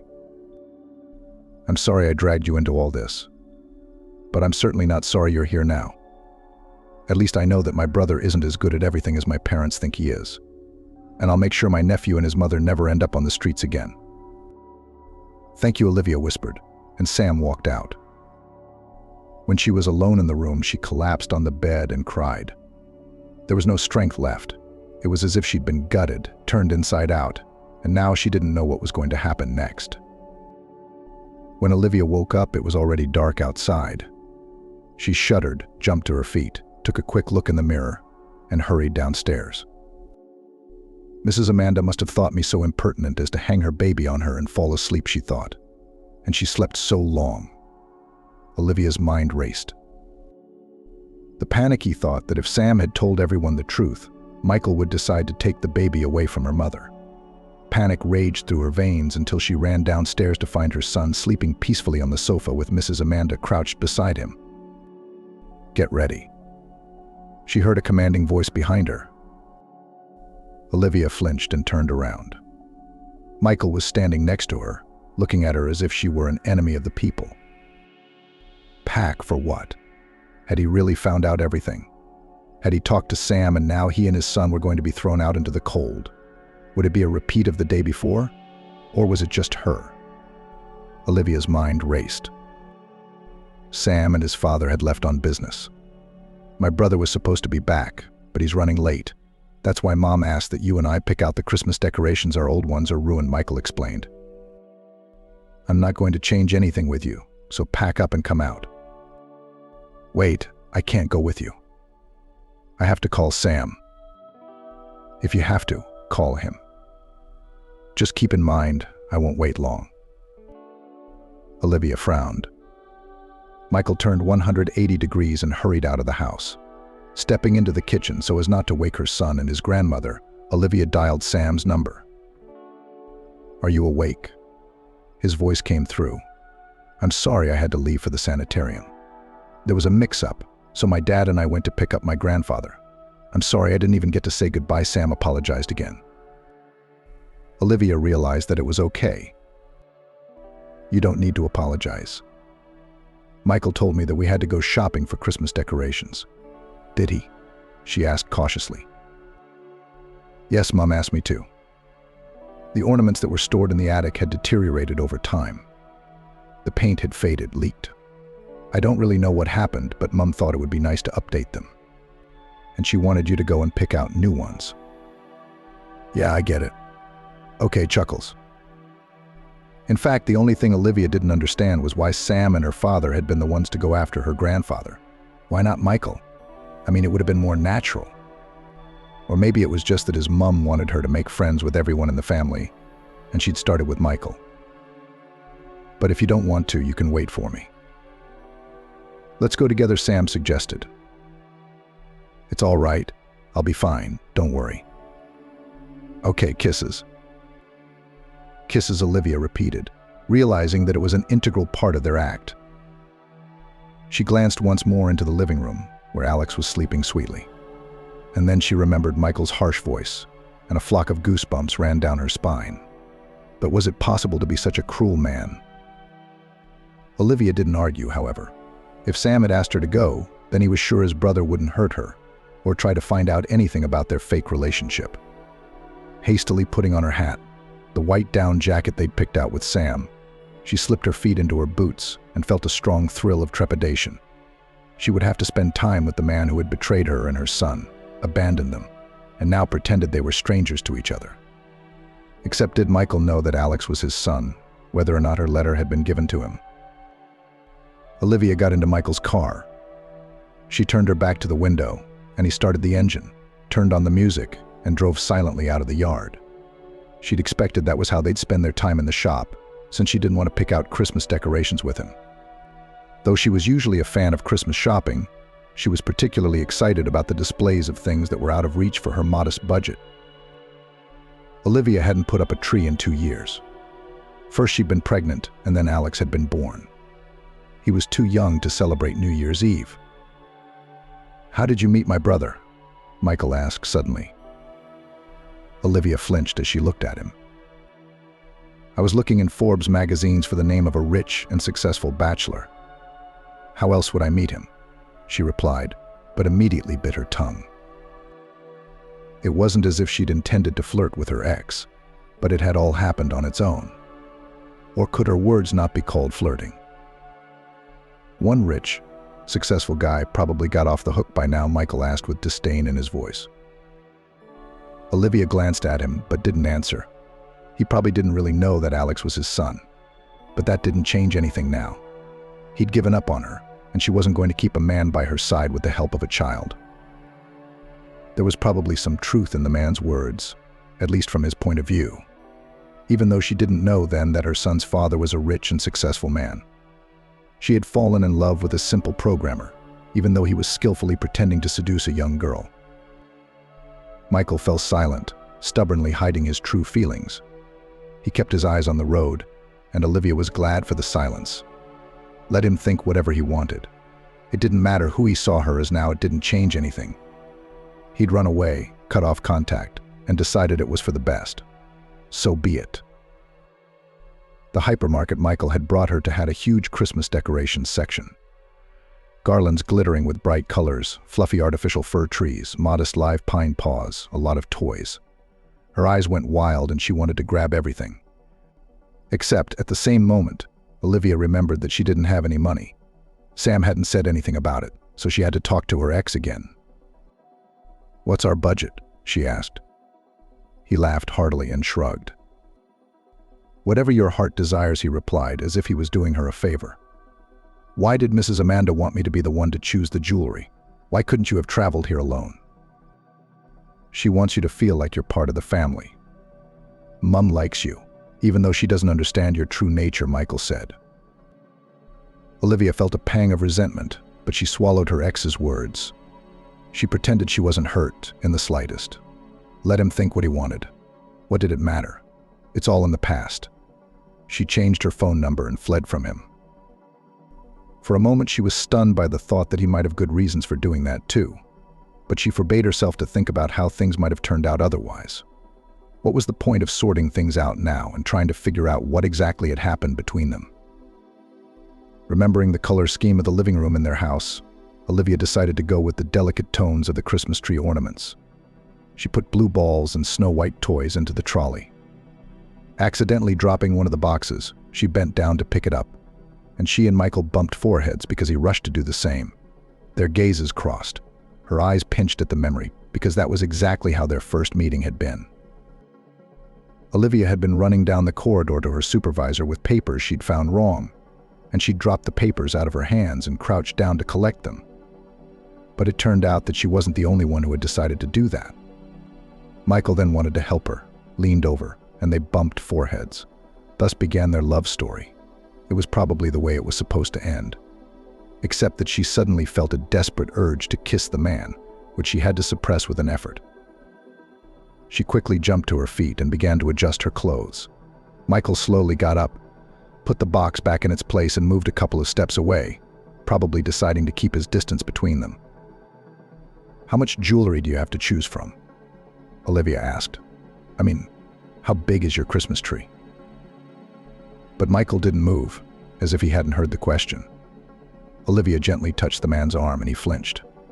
When he looked at her, he frowned, probably remembering their first kiss and drowning in the memories, just as Olivia had fallen into them. "How tall is your tree? You have to decide how many toys to get, whether you want garlands or tinsel," she continued. "Take whatever you think you need, get a basket full of toys. They won't be superfluous.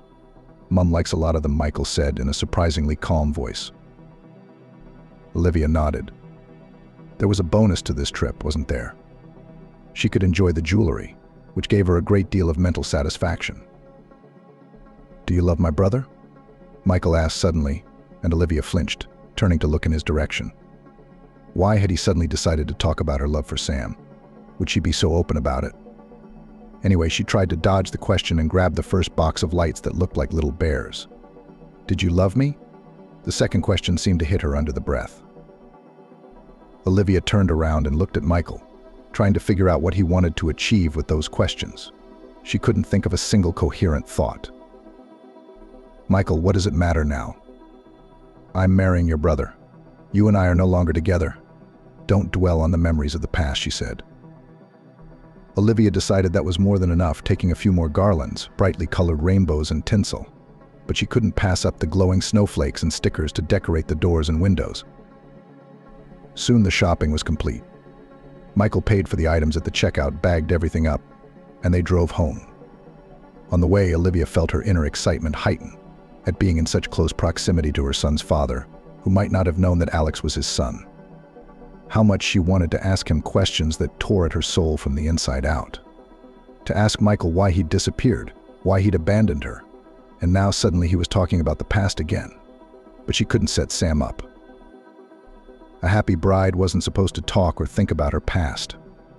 As soon as the car stopped in the courtyard of the huge mansion, Olivia hurried out. She wanted to see her son and find out how he was feeling. But most importantly, she wanted to get rid of Michael's company. But her heeled shoes were playing tricks on her. When she slipped on the icy path, she thought she'd land with the back of her head on a rock in a second. But she found herself in the safe, strong arms of a man from her past. Michael held his breath, looking at her with unspeakable tenderness and longing. Olivia tried to move to break free, but he didn't rush to help, continuing to stand, leaning over her. Her heart began to beat faster. Michael leaned even lower. The scent of cinnamon apple hit her nose with such a familiar, painful memory that Olivia unconsciously opened her lips. A little more, and they would inevitably kiss. But then the automatic gate began to open. Michael cursed sharply, helped Olivia up, and glared at her as if she were his greatest enemy. "Stay away from me," he hissed. Olivia nodded, agreeing that it was best for both of them. She rushed into the house, realizing that she wouldn't be able to make eye contact with Sam and meet his grandfather just yet. "Alex, who's that arriving?" Mrs. Amanda stepped out into the hallway with her son, and he jabbed a finger in Olivia's direction and laughed. "Mrs. Amanda, aren't you and him tired?" Olivia asked in a worried voice, trying to steady her breathing and the frantic pulse that was literally pounding through her veins. Somehow Michael's closeness was still working on her, driving her crazy for the man who'd once hurt her so badly. And how could she ever get tired of him? The boy's so calm and smart. You have no idea how happy that made me. Now I finally have my long-awaited grandson. Mrs. Amanda's eyes brimmed with tears, and Olivia wanted to tell her that it was true, that Alex was her own grandson. But she forced herself to suppress the urge. Then she'd be setting Sam up to expose his lies about the fake fiancé, which she didn't want to do. Her son clearly didn't want to go back, because he had a lot of new and interesting toys to show his grandmother. Probably he felt the native blood somewhere on a subconscious level. The door opened, and Olivia hurried to greet Sam. After all, that's what a loving bride should do. She flew past Michael and froze in the corridor when she saw the smiling, good-natured grandfather Sam was holding under his arm. "What's up, princess?" smiled the older man. "Sam, let go of me. Why are you holding me like an invalid? And I'm still a wow," he laughed. "Mr. Jason." He introduced himself. "Hello, I'm Olivia," she said. "Let me hug you, Olivia. How glad I am to have a young beauty in our house. My grandchildren are so caught up in their work. They're all in no hurry to start a family. At least one of them finally realized it was time." Olivia moved closer and hugged Grandpa Sam. Mr. Jason was smiling slightly too and looked up at Olivia, who helped him into the living room and into a chair. Alex immediately ran up to him with a soft toy horse. "Grandpa," said the little boy and climbed into his grandfather's lap. Tears came to Mr. Kyle's eyes. Olivia realized that she couldn't deprive them of such happiness because Alex was their own person. She should have talked to Sam. His family had a right to know that Alex was their blood. "Guys, get the decorations. You're going to put up the tree and decorate it. Olivia, we're going to set the table. Mr. Kyle and Mr. Jason can handle Alex." Mrs. Amanda's eyes lit up with a warm glow. Yes, of course, she nodded, looking fondly at her son, who was cuddling with his grandfather. While Sam and Michael carried the bags of ornaments into the house and put up the tree, the women set the table in the living room, placing the birthday cake that Mrs. Amanda had baked in the center. Soon the towering green beauty stood 3 meters tall in the living room. It was only at that moment that Olivia noticed how high the ceilings were on the ground floor. It was the kind of New Year's Eve she'd never dreamed of before. She had only seen such large Christmas trees in movies or in shopping malls. Everyone sat down at the table. "Mr. Jason, have you noticed how much Alex looks like little Sam?" Mrs. Amanda asked. Olivia took a sip of her mineral water. She and Sam looked at each other. Alex was devouring a grated apple and carrot and smiling. Apparently, they were the only ones who knew the truth so far. Sam wasn't that skinny. He was a dense boy, Mr. Kyle interjected. Big or little, skinny or dense, it didn't matter. But he looks so much like our boys as a boy. Mrs. Amanda persisted. "I don't know which one he looks more like, Michael or Sam." Mr. Jason chuckled and looked slyly at Olivia and then at Michael. It was as if Grandpa suspected something wrong, and Olivia felt uneasy. She took a quick bite of her pie and hurried to get the ornaments and hang them on the tree. Soon the others joined her. By the time they had decorated the tree, Alex had fallen asleep on the couch. Olivia looked at the clock and was surprised it was already past 12. It was beautiful. "Olivia, you have great taste." Mrs. Amanda complimented her. "Thank you. I'm glad you liked it," Olivia smiled. "I'll go get Alex. It's time for him to go to bed." "No need, sweetheart. I'll just pull the sofa apart carefully and lie down next to the boy. You and Sam can have a good time together. Are you tired? I'm so happy to have a baby. Michael coughed softly, as if to show his displeasure. He jumped to his feet and gave Olivia an angry look. It's too much of a fuss. I'm going to bed, because we're all going to have to work hard tomorrow, he said.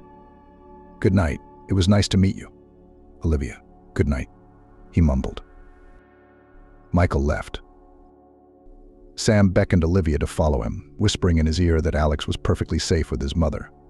She was extremely unaccustomed to leaving her son with someone overnight. But Mrs. Amanda insisted, and the boy slept sweetly. So she decided not to disturb his sleep. She and Sam escorted the grandfather into the bedroom and retired to their room. The man lay down in the armchair bed. Olivia stretched out on the huge bed, feeling a little uncomfortable. Sam, should I lie down in the chair? This is your room, after all. And you're my nephew's mother, the man smiled. I'm sorry you had to go toy shopping with my brother. It all happened so fast. I didn't want to wake you up. It's okay. He didn't eat me. Nothing criminal happened.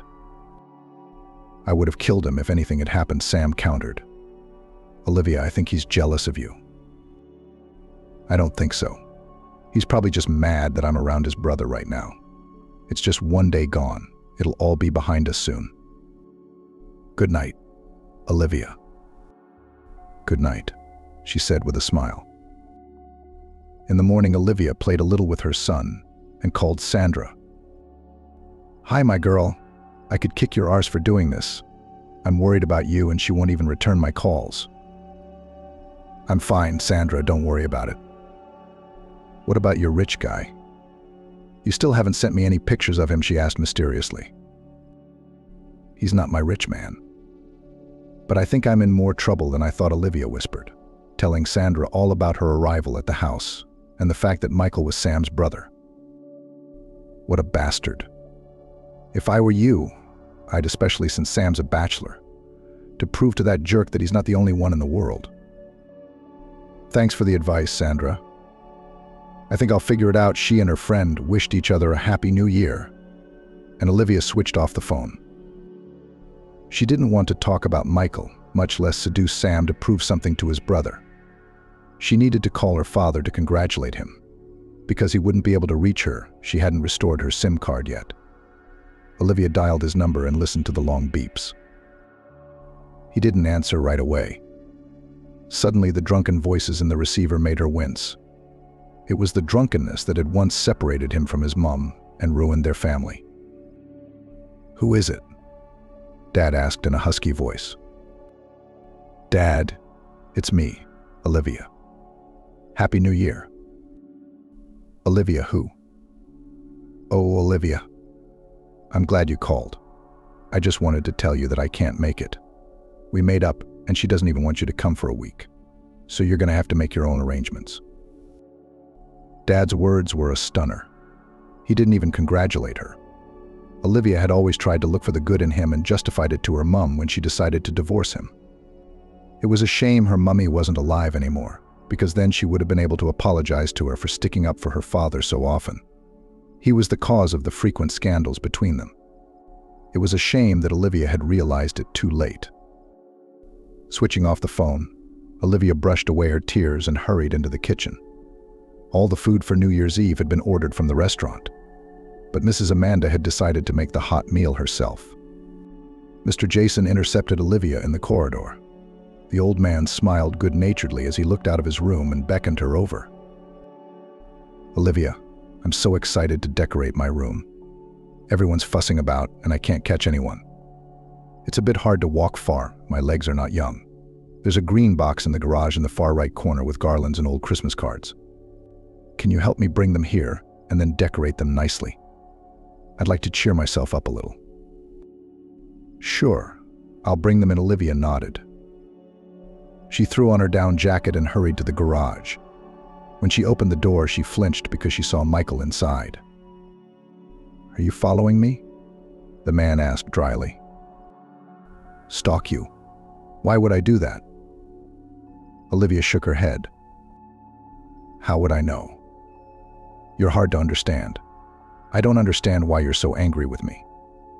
I don't want to. Michael frowned. You disappeared from my life, and now you're acting like a hurt little kid who's been wronged by having his favorite toy taken away. Do you really mean that?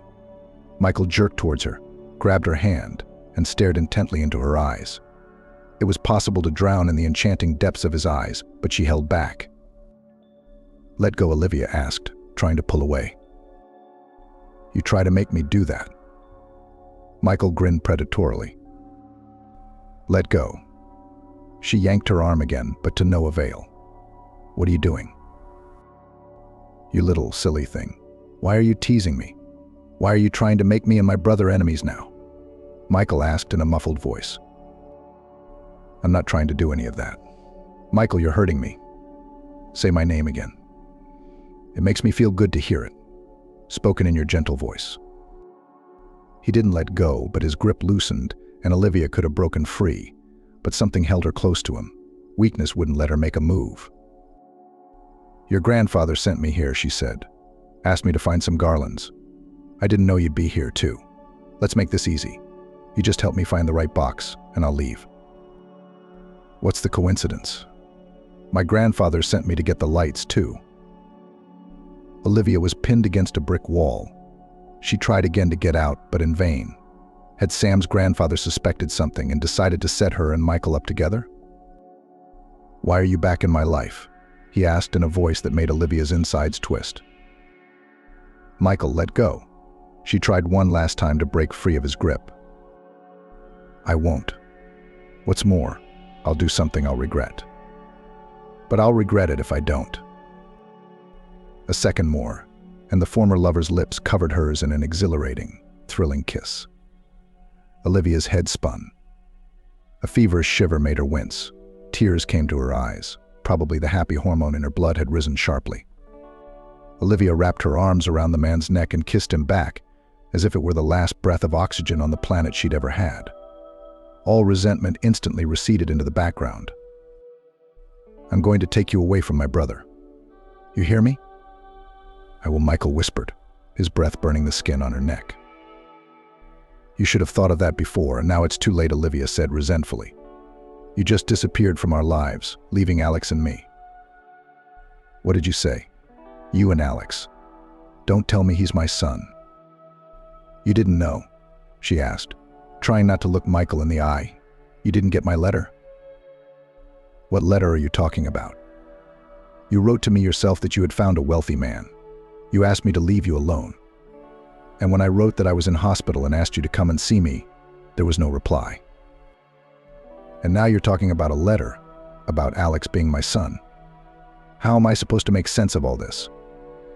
Michael squeezed his fingers tightly around her shoulders and tears came to his eyes. Olivia realized that they'd been separated by some stupid joke of fate. Someone had obviously played a trick on them, made them think they didn't need each other anymore. But who would do that? Who would use my phone to text you like that? They said with one voice. Vicky, that girl from the company, was really pissed off about you. Kept telling me you were playing her for a fool. She probably knew who you really were, and that's why she tried her best to keep us apart. She came to see me at the hospital, then tried long and hard to seduce me. She must have taken my phone, because I often left it on my desk when I was delivering papers. Olivia, Michael said, tell me, what's going on with Sam? Do you love him? Are you serious about him? Have you fallen out of love with me? He sounded desperate. Sam and I have nothing. Olivia lowered her head. Your brother saved me and my son on a freezing night and asked me to cover for him. He couldn't go home without his fiancée. It would be wrong to tell everyone the truth now. I don't know what we're going to do yet. But we can't frame Sam. I mean, your parents think he and I are bride and groom.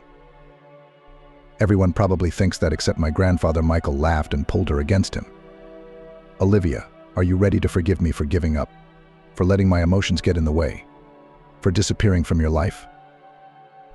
I never stopped loving you, Michael, the guy who drove me crazy the first time I met you. Besides, you and I have a son. But what about our situation with Sam? You do realize it's not going to be easy to explain yourself to your parents. We will come together, and I promise you everything will be fine. My Olivia, I almost went crazy thinking you were sleeping with him." Michael pulled Olivia tighter against him and began to cover her tear-damp cheeks with kisses. The door to the garage banged open, and they turned sharply in that direction, but there was no one there. "The wind, I guess," Michael smiled. Olivia didn't have time to talk to Sam, but she was busy with the final decorating of the house and preparing the dinner. Alex delighted in playing with his grandparents, and even the stern features of Mr. Kyle's face had softened. You could see how positively affected he was by his grandson. If only they knew it was their own grandson. At 10 p.m., Olivia hurried to the bedroom to change into her party dress and do her makeup. She wanted to look beautiful for the man who hadn't stopped loving her all the time that had passed. When she came downstairs, Michael looked at her with unconcealed adoration, but tried to look away so as not to embarrass his family, who still considered this woman his brother's fiancée. At 11 o'clock, everyone sat round the New Year's table and exchanged presents. Mrs. Amanda rose to her feet and approached Olivia. "Olivia, you are a very nice girl. I've grown to love you in these 2 days," she said. "I want to give you our family heirloom, an antique ring. We've passed it down from generation to generation. Now it's time for me to give it to you." Olivia blushed, realizing that it wasn't quite like that. It was unpleasant to feel dishonest. She glanced over at Sam. The man smiled and nodded, signaling for her to accept the gift. She took the ring and slipped it onto her ring finger. "Thank you," she whispered and kissed the woman. "I have gifts for everyone here." Sam rose to his feet. "Only they're intangible. First, of course, I wanted to give you what I brought. You'll find it all under the tree. But I realized that I had a much more meaningful gift." Grandpa smiled slyly at that moment and winked at Olivia. She held her breath excitedly as she listened to Sam's words. "I think her son's father should be right next to Olivia right this second," he said. Mrs. Amanda gasped and covered her mouth with her hand. Mr. Kyle put his arm around his wife, glancing tensely at his son.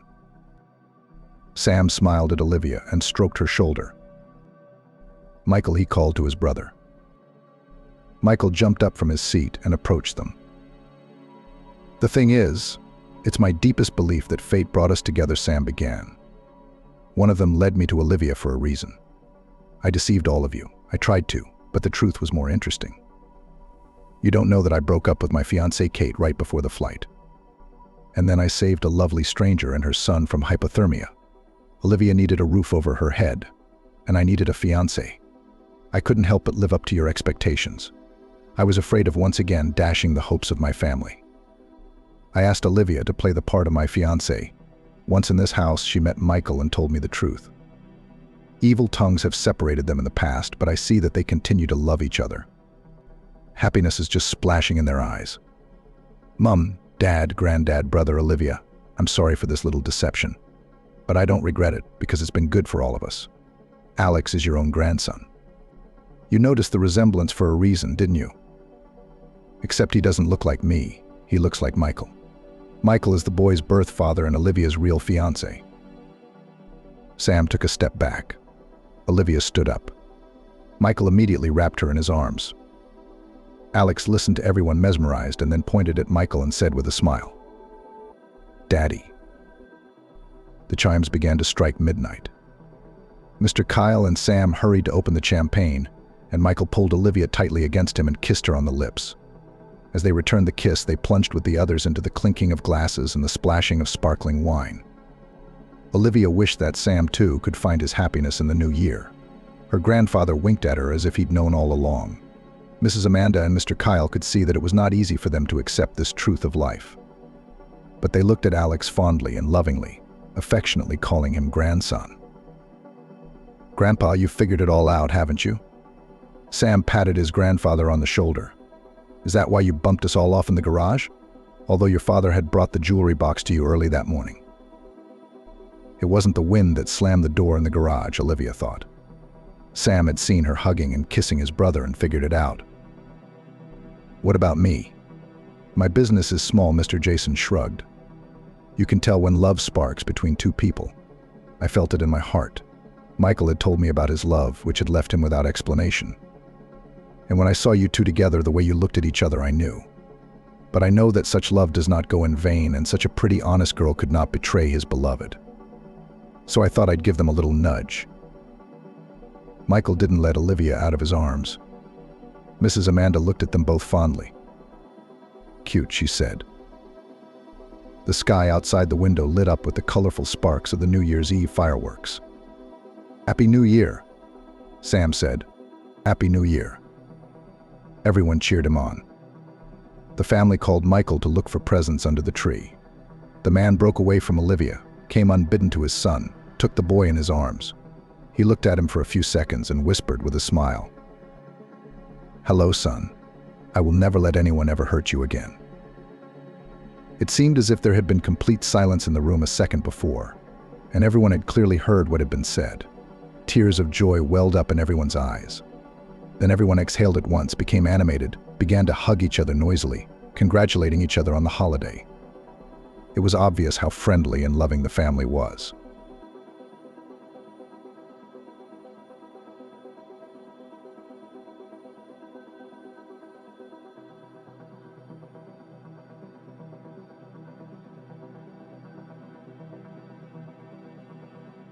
In the heart of the city, among the sights, luxurious flower beds and monuments, there was a prestigious and very expensive hotel.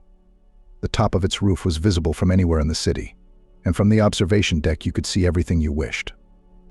The surrounding area was always bustling with life. The elite of society settled inside the hotel, and those who did not dream of getting inside took photos of the luxurious facade side. Some just fantasized about getting at least a glimpse inside, and some were disdainful.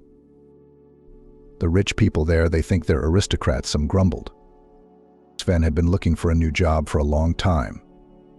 Although he was young, he had a lot of experience in the hotel business. Not without problems, but he was hired at the same hotel as a doorman. Sven was intrigued. Like the rest of the townspeople, he had heard all sorts of rumors and suspicions. And so came his first day of work. Actually, it wasn't exactly his first day of work. Sven had been put on probation under the supervision of a more experienced employee, but his nerves were jittery, as if he was not at work, but at an audience with the president of the country. Donning his uniform, Sven stood at his post. He felt incredibly energized. He wanted to prove himself as soon as possible as an usher. Sven smiled broadly and asked his colleague, "What time does the flow of people usually start?" His colleague turned out to be a young man named Dan. Like Sven, Dan was a doorman, but he would be leaving that position very soon, having decided to quit. He had been put as Sven's partner to train him.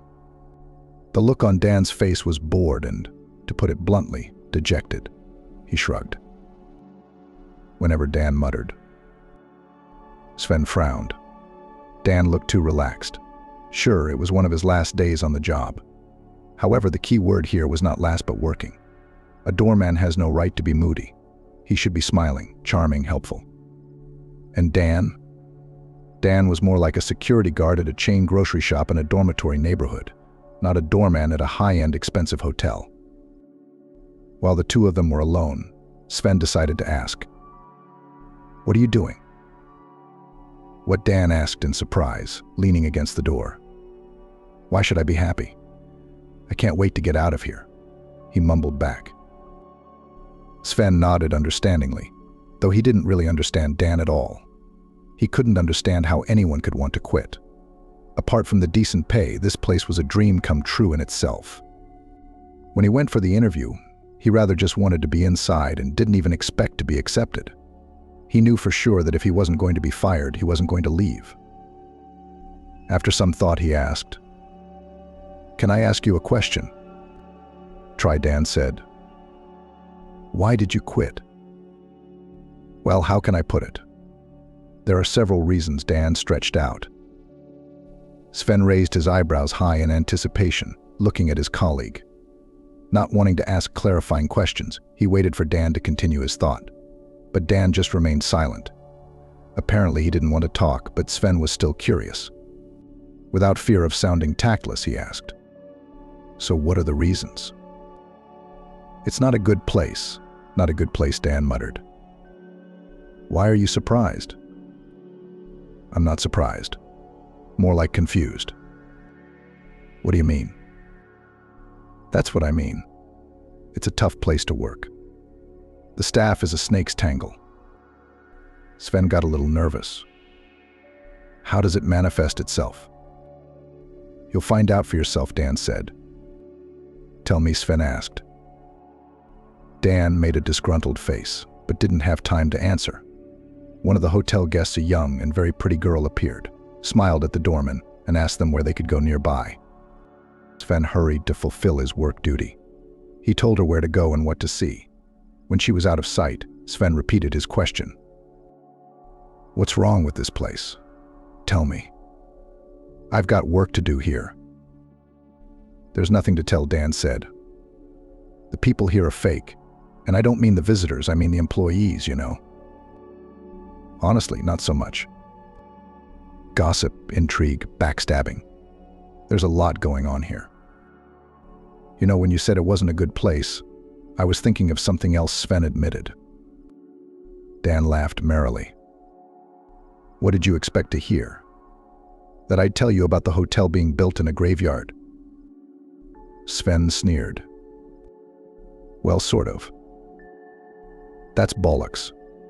I've heard all sorts of stories about it being a cursed place and blah, blah, blah. You know what the truth is? There's some really bad people working here. That's the secret. Sven made a neat point. But you've worked here too. I did. But as soon as I realized that the employees here were scheming, I quit. How long did you work here? Not long. You couldn't say Sven was scared, but he was definitely a bit tense. So you had an argument with someone? Yeah. Is that why you decided to quit? Well, you could say that. Who? Dan gave Sven a disgruntled look and turned away. Sven realized that his mentor was in no hurry to share his secrets and decided to leave him alone. They stood in silence for about 10 minutes, and at the end of that time, Sven couldn't stand it any longer. I take it you don't want to talk about the reasons for your conflicts, but to ask in a more generalized way, look, you're here to mentor me, aren't you? So, Dan muttered. Well, to mentor me, to give me advice. But more to the point, please tell me more about the local team. Is everyone here a real gossiping savage? It's a big group. Surely there are some normal people. Normal, he repeated, rubbing his hands together thoughtfully. Well, maybe there are, but what does it matter? There's no need to be afraid of them. Then tell me, who should be feared? Who should be avoided? Who should not be contacted at all? Dan squinted. Dania, a lot of people. Like one of the waitresses at the restaurant, she's a bitch. Her name's Zoe. She's the only one here with that name. Don't even look in her direction.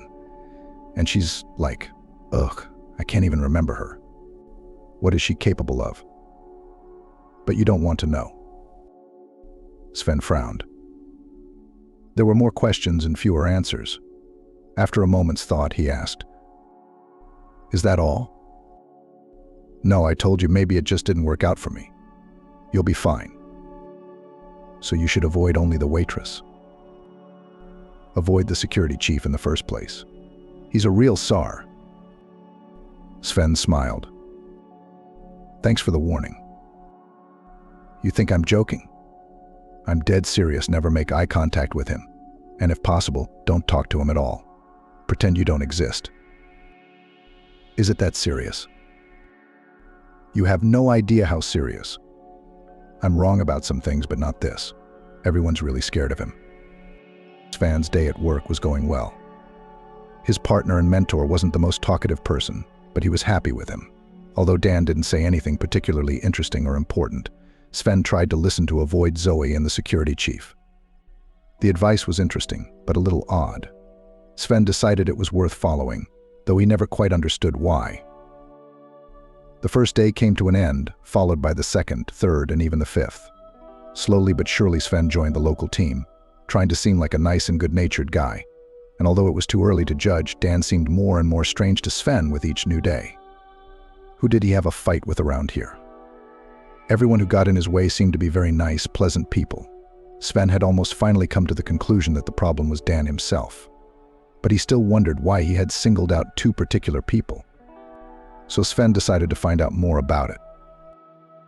Before the start of the shift, the newcomer accidentally met one of the representatives of the team, whom he had not seen before. It was a rather elderly woman who worked as a maid. Seeing her friendly look, Sven decided to have a little chat with her. "Hello, I'm new here. My name is Sven." She smiled at him and introduced herself. "Hello. You're the new doorman. It's good to have you here. That Dan, you know. My name is Samantha." "Nice to meet you, Samantha." Sven frowned. What's wrong with Dan? Can't communicate with him? He's not much of a talker, but he doesn't seem to be a bad person. "You don't know him very well," Samantha explained persuasively. "He's a young guy, but he acts like a market girl." "You mean he's a gossip? Haven't you noticed? I can't believe he hasn't told you any gossip." "He really hasn't. Although, to be honest, I did ask him to tell me a few things." Samantha eyed the newcomer incredulously. "And what? He didn't share anything with you at all?" Sven wondered if he should tell her. What if it was a secret? He folded his arms across his chest, looking down at his feet. Secret or not, Dan wouldn't be here anytime soon. And Sven really wanted to know about the waitress and the head of security. Getting more air into his lungs, he told Samantha everything he'd heard. When she heard the doorman, the maid laughed. "Dan's got it going on.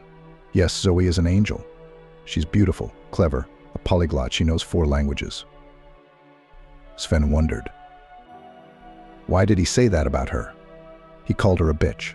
Why? Because she'd put a spell on him. A spell. Well, it wasn't her. It was someone else who put a spell on her. And the other one, as it turned out, was protected. Sven raised his eyebrows as high as possible and couldn't help laughing. "Samantha, you're joking." "Would I joke about something like that? No, of course not. And I see you're one of those?" "What those?" "Well, what do you call yourselves, skeptics? You don't believe in hexing, do you?" "Well, it's not that I don't believe in it," Sven replied, trying not to offend her. "It's more like I don't trust it." "How did you realize it?" "How could I not? For a long time, Dan didn't notice her at all. Then he fell in love with her and chased her around like a dog. She even hid from him. That's why he quit. He couldn't handle the stress. The spell was strong. Can you imagine how bad he feels?" Sven said with a nervous chuckle. "To be honest, I don't. But I'll tell you, he feels very bad. That's why he's so glum. And who do you think did it?" "How the hell should I know? It's not a nice place." Sven smiled. "Not a good place, you say? You know, Dan said the same thing. He wasn't lying about that. The place is creepy. Shall I tell you the history of this hotel?" Sven took a quick glance at his watch and, realizing there was still time, nodded. "Of course you will." "Well then, listen. Back in the last century, this hotel was built by a very rich man. There were terrible rumors about him in the society. They said he was afraid of daylight. Nobody knew how he made his fortune. Nor did they know his biography. The hotel was built, opened, and then people started disappearing from it."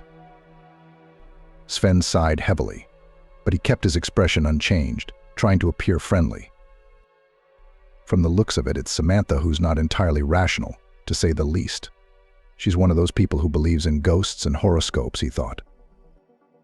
Sven decided to listen to the story, even though he realized it would be some kind of childish scare story, and asked, "Where did they disappear to?" One of the survivors told what had happened here. That rich man had built the hotel in such a way that there were many back doors behind its walls. He used the back doors to steal people and lock them in the basement. In fact, there's a whole underground city underneath the hotel. "Really?" Sven asked skeptically. "Is there any confirmation other than rumors?"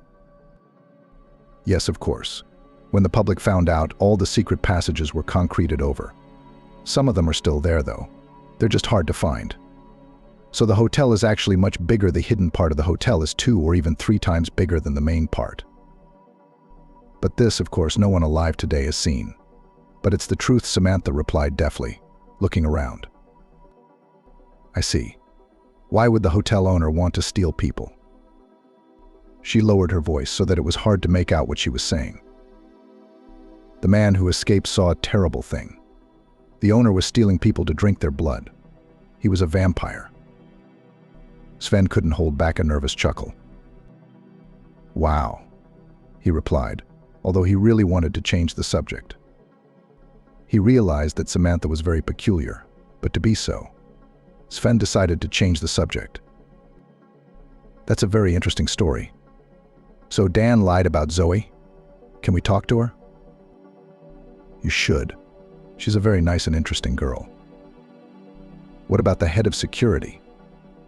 Dan said he's to be feared, avoided. He's dangerous to even make eye contact with. That's ridiculous. He's a security guard he's supposed to protect, not scare. Samantha got serious. He didn't lie to you here. It's true. Our head of security is best avoided. Sven wondered. What did he do? You don't want to know. Just always keep in mind that he's a dangerous man. Sven was so dumbfounded that he didn't know how to react. It seemed Dan and Samantha were completely different people. Their view of the hotel was radically different, and even the version about the waitress was dissimilar. Samantha had told him that the hotel was cursed, while Dan held a more earthy view. He believed it was the people who were the problem, and as different as they were, they agreed on one thing: the head of security, as silly as it sounded, was dangerous. Sven was beginning to worry in earnest, but his interest in the guard's persona had certainly grown, wondering what he had done wrong. Sven said a quick goodbye to Samantha and hurried to his workplace. Dan, as always, stood at the door with a disgruntled look. Where have you been? He asked. I met a maid. Which one? Dan pushed himself off the wall and was now on his feet. Samantha. You know, the older lady. And that psycho. Did she tell you the story about the vampire owner? There was silence for a few seconds, and then they laughed at the same time, and Dan said, Well, yes, the legend is certainly above board. What do you think of the underground city? That's my favorite part. I like the vampire part better, Sven said with a laugh. Yeah, I wonder if she's Samantha. Nothing interesting. Just uneducated and a bit crazy. What else did she say? Sven couldn't resist sharing. That you're wearing a spell. Dan smiled. Ah, that. But she always finds some magical explanation. So you had something with Zoe that made you dislike her so much. We didn't have a thing. She was just being a big shot. Swan. Did you like her? Well, not that I liked her, but yeah, I wanted to court her and she rejected you. Is that why you quit? No, it wasn't that. But she rejected you, yeah. I don't care about her. She thinks too highly of herself. But it's clear. What's clear to you? Why you're so angry with her. It's not that. Shit. Come on, I don't want to talk about it. With each new day, Sven got to know his team better and better. Dan and Zoe's story had finally been sorted out. It was true, Dan had his eye on a pretty waitress, and she'd rejected him, and in a rude way. It explained a lot of things, like why he disliked her and why Samantha, who loved mysticism and fairy tales, had found such a strange explanation for his crush. Sven was a sociable man and often chatted with one of his colleagues. Gossip was present, of course, and some were openly confrontational at all. Other than that, however, things weren't too bad, at least not as bad as Dan had described it. Ordinary people, just like everywhere else. But one question in particular began to plague Sven: what's wrong with the head of security? And even though he never got to meet him, he decided to find out anyway. He didn't know how. The probationary period came to an end and Sven was officially hired. By this point, Dan had finally allowed himself to leave the workplace, which made Sven upset. Although they wouldn't have been friends in normal life, he was a little more fun to be with at work. Sven decided he needed a new friend. During lunch, Sven met another new face. He turned out to be one of the receptionists. Deciding that this was a perfect match for friendship, Sven cheekily sat down next to him. "Hi, my name's Sven. I'm the new doorman." "We've met," he replied blankly. "My name is Tom. I don't really remember." "Of course you don't. You've got so many people passing through you. How can you remember any one person here? Mind if I join you for lunch?" "Well, you've already sat down." Sven laughed to smooth things over a bit and hurried off to make conversation. "It's a good day today. Personally, I've only come across very nice people." "Yes, that's rare in our line of work," Tom replied. "How are you doing?" Tom threw his fork on the table rather rudely. "Sven, can I ask you a question?" "Sure." "How do you never get tired? All you do all day is talk to people. Don't you want to be quiet at least at lunchtime?" "Well, no," Sven admitted. "Why?" "I see. Are you the chatty type?" He shrugged. "Well, I guess." Tom tapped his fingers on the table. "I'm not." Sven nodded, as if to let him know he wasn't offended. "Tom, okay. I won't bother you. Thank you." Sven started to eat, but a little while later he spoke up again.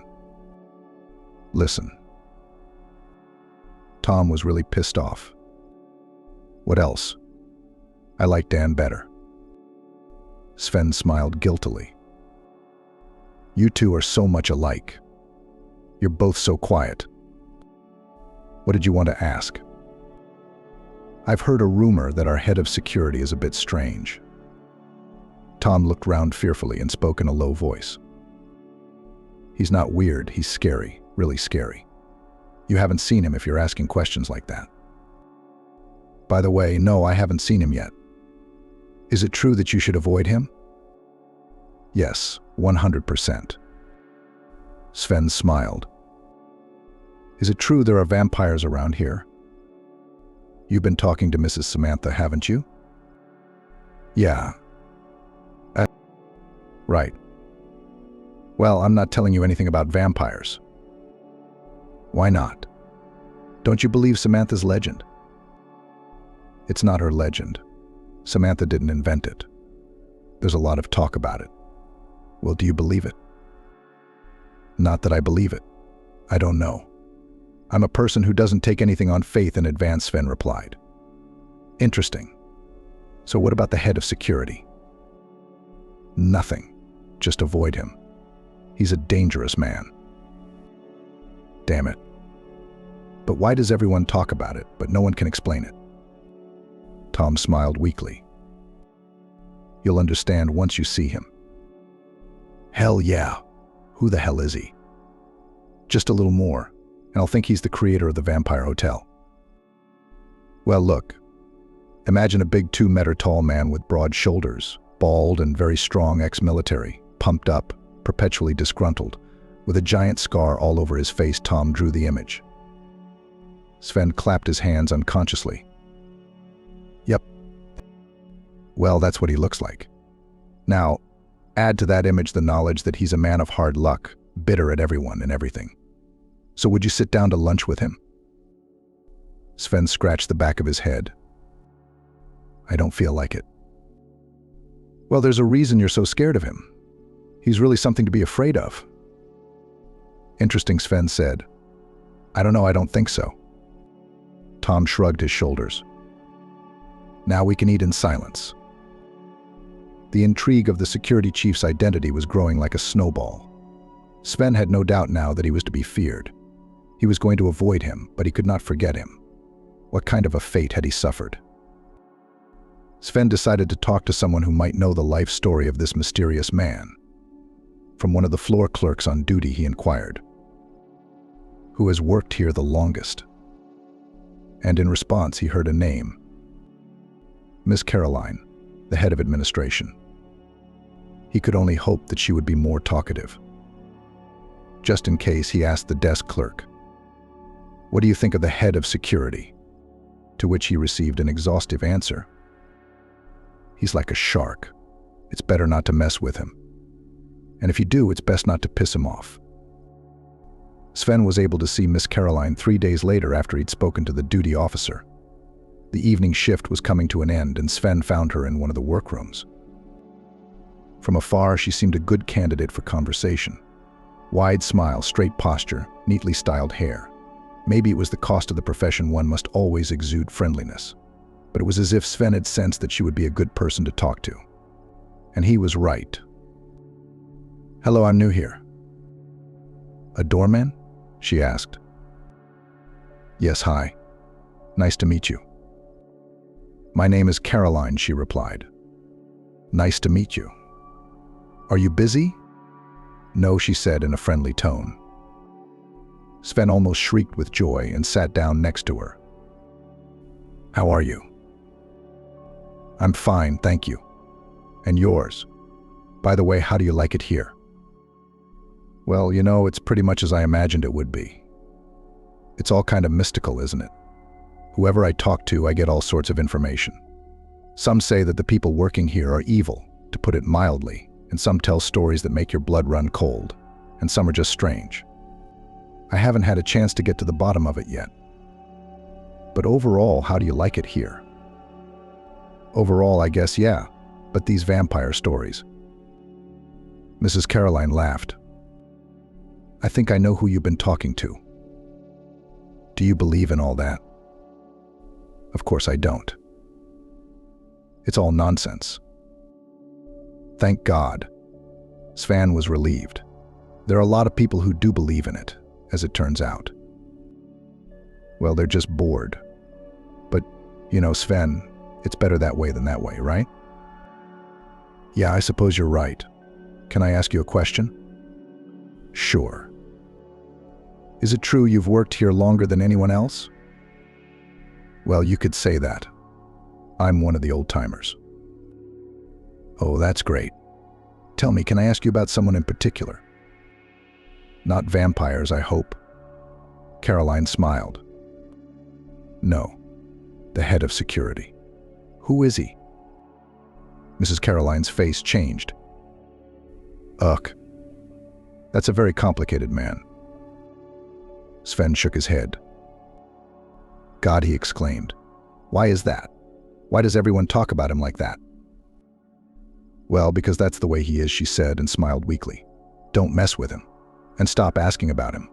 It'll get to him sooner or later. And anyway, forget it."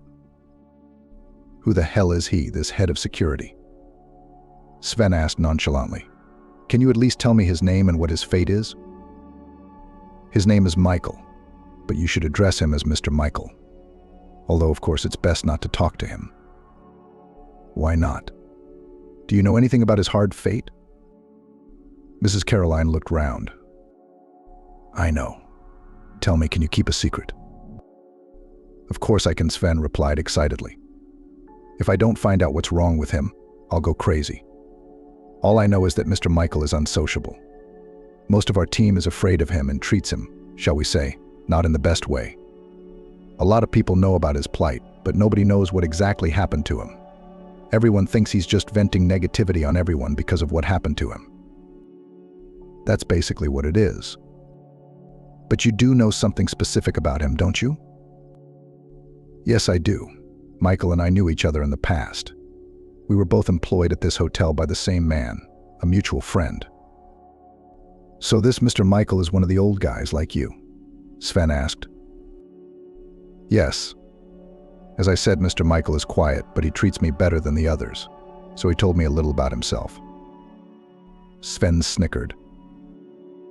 "Apparently it's a mystery behind 7 seals." "Actually it is, but I can see you're so interested in him. I'll tell you Mr. Michael's story in return for you promising not to tell anyone, and at least try not to judge him."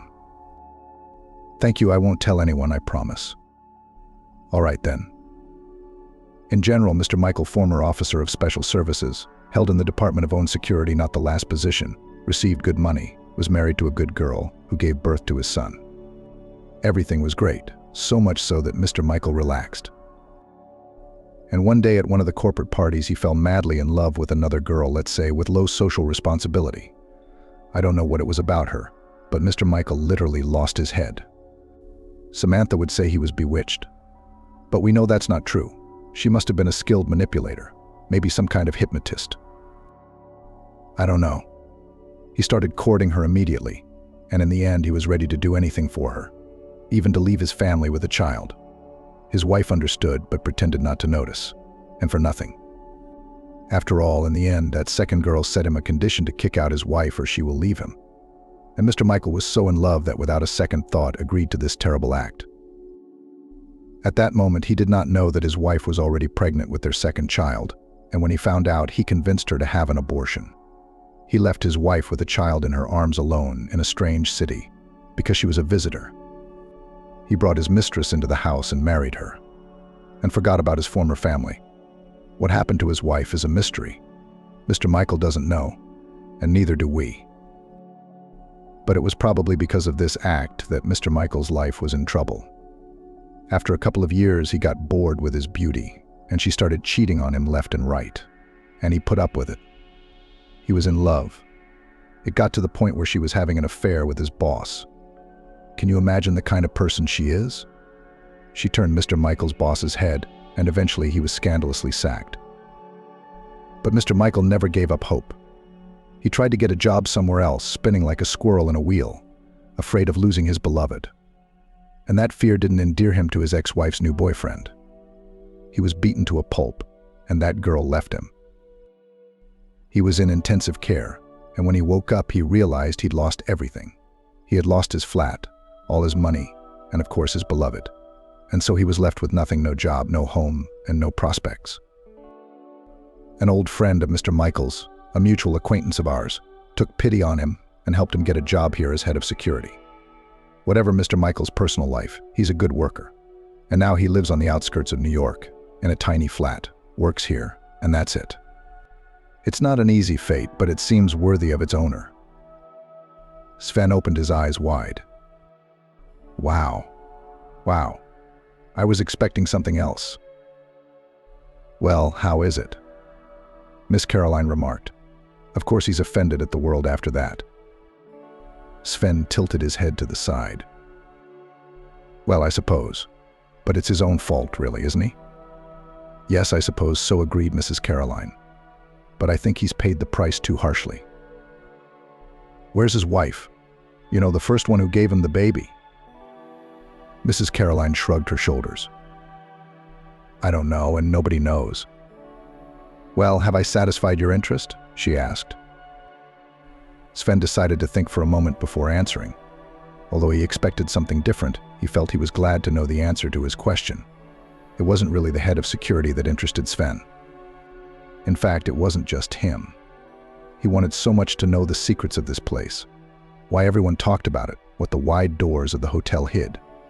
It was only after all this time that he realized it held no secrets. It's all people's fault. Every man has his own special destiny.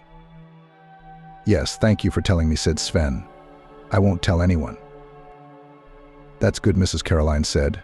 She looked over Sven's shoulder and her eyes widened. Wow, we were just talking about him. There he is. Where? Mr. Michael walked into the staff room. The door swung wide open, and the thud of the door hitting the wall made everyone in the room wince. All eyes were fixed on Mr. Michael, but he didn't care about that. He swept everyone present with his crowning glare and found his target the head of administration named Mrs. Caroline. With a confident stride, Mr. Michael made his way towards her, ignoring everyone else. He was so sick of everyone looking at him like he was some kind of superstar, and when Mr. Michael gave them his crooked stare, they shamefully hid their eyes. Idiots, he thought. They'd be better off with themselves than with this silly gossip. Mr. Michael didn't know if that mystical first hotelier existed, but with each new day he realized that he was getting more and more fed up with these tales. If it were up to him, he would send these fools down to the basement. As he approached Mrs. Caroline, he noticed only now that she was not alone. Opposite her sat some kid, afraid to lift his head. His softness and fearfulness made Mr. Michael angry. Who's that? he asked the receptionist. "This is our new doorman. Name's Sven," she replied. Mr. Michael glared at the boy, expecting him to at least look back at him. But the puny boy was staring at his feet and shaking. "Hey, doorman, get out of here. Grown-ups need to talk," Mr. Michael said gruffly. Sven rose slowly to his feet. "Sure, I'm sorry," he mumbled and ran away. Mr. Michael flopped down in his seat, though the chair was a little small for him, to say the least. Mrs. Caroline sighed heavily. "Why did you scare Sven? He doesn't seem a bad boy." "Just to let him know," said Mr. Michael dryly. "That's why everybody's afraid of you. Do you know they really do scare the newbies with you? And thank them very much for that." Mr. Michael replied loudly, "At least some good came from the gossip and I stopped being harassed by those freaks."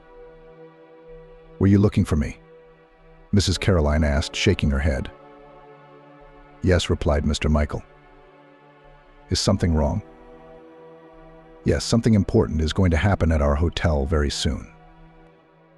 "Yes, what is it?" Mr. Michael lowered his voice. "There's going to be a wedding." "Oh, good. Is it a secret? Why are you whispering?" "No, but I don't want our staff to get overexcited." "Michael, I don't understand you." "Well, a wedding is a wedding. It feels like a first time." "It's about the groom. It's our mayor." "What?" It's Mrs. Caroline couldn't finish the word because Mr. Michael had his hand over her mouth. "Shut up, will you?" "Yes, the mayor of our town." She pushed the rude man away and said, "I'm just shocked. That's why it's best to keep a low profile. We're preparing little by little and keeping the team calm." "Who's the bride?" Mr. Michael shrugged. "Nobody knows. That's the real mystery right there. I've been looking on the internet, and from what I gather, she's carefully hiding her identity. I wonder why she would do that. Why not reveal herself right away? Everyone will find out who she is sooner or later anyway." Mr. Michael frowned. "Don't you realize? It's the bloody mayor. Do you have any idea how much power he has and how much money? People like that are protective of their personal lives, and for good reason. It's usually the people closest to them that they manipulate." "You mean he's hiding his fiancée because he's afraid for her?" "Yeah, I guess he is." "Okay, well, I get it. Let's get ready and keep it quiet about whose wedding it's going to be. By the way, what are you worried about? Nobody's talking to you anyway."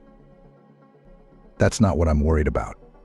It's days like this when you have to be on your guard. Politics is like a red rag to a bull for terrorists." "Oh, now I'm nervous." Chuckles, "Yeah. Well, anyway, get ready," Mr. Michael said and stood up abruptly. He left the room as quickly as he had entered it. He slammed the door against the wall, and at the end of it, he gave everyone a disgruntled look at how much he hated them all. But of course, he hated himself first and foremost. Mr. Michael had lost everything, and more importantly, how so stupid and so ridiculous to lose everything because of some girl. Mr. Michael was well aware that he had ruined more than one life. He walked towards his office, noticing perfectly well how they were afraid of him. They hid their eyes, turned away, pretended not to notice him. What morons they all are, he thought.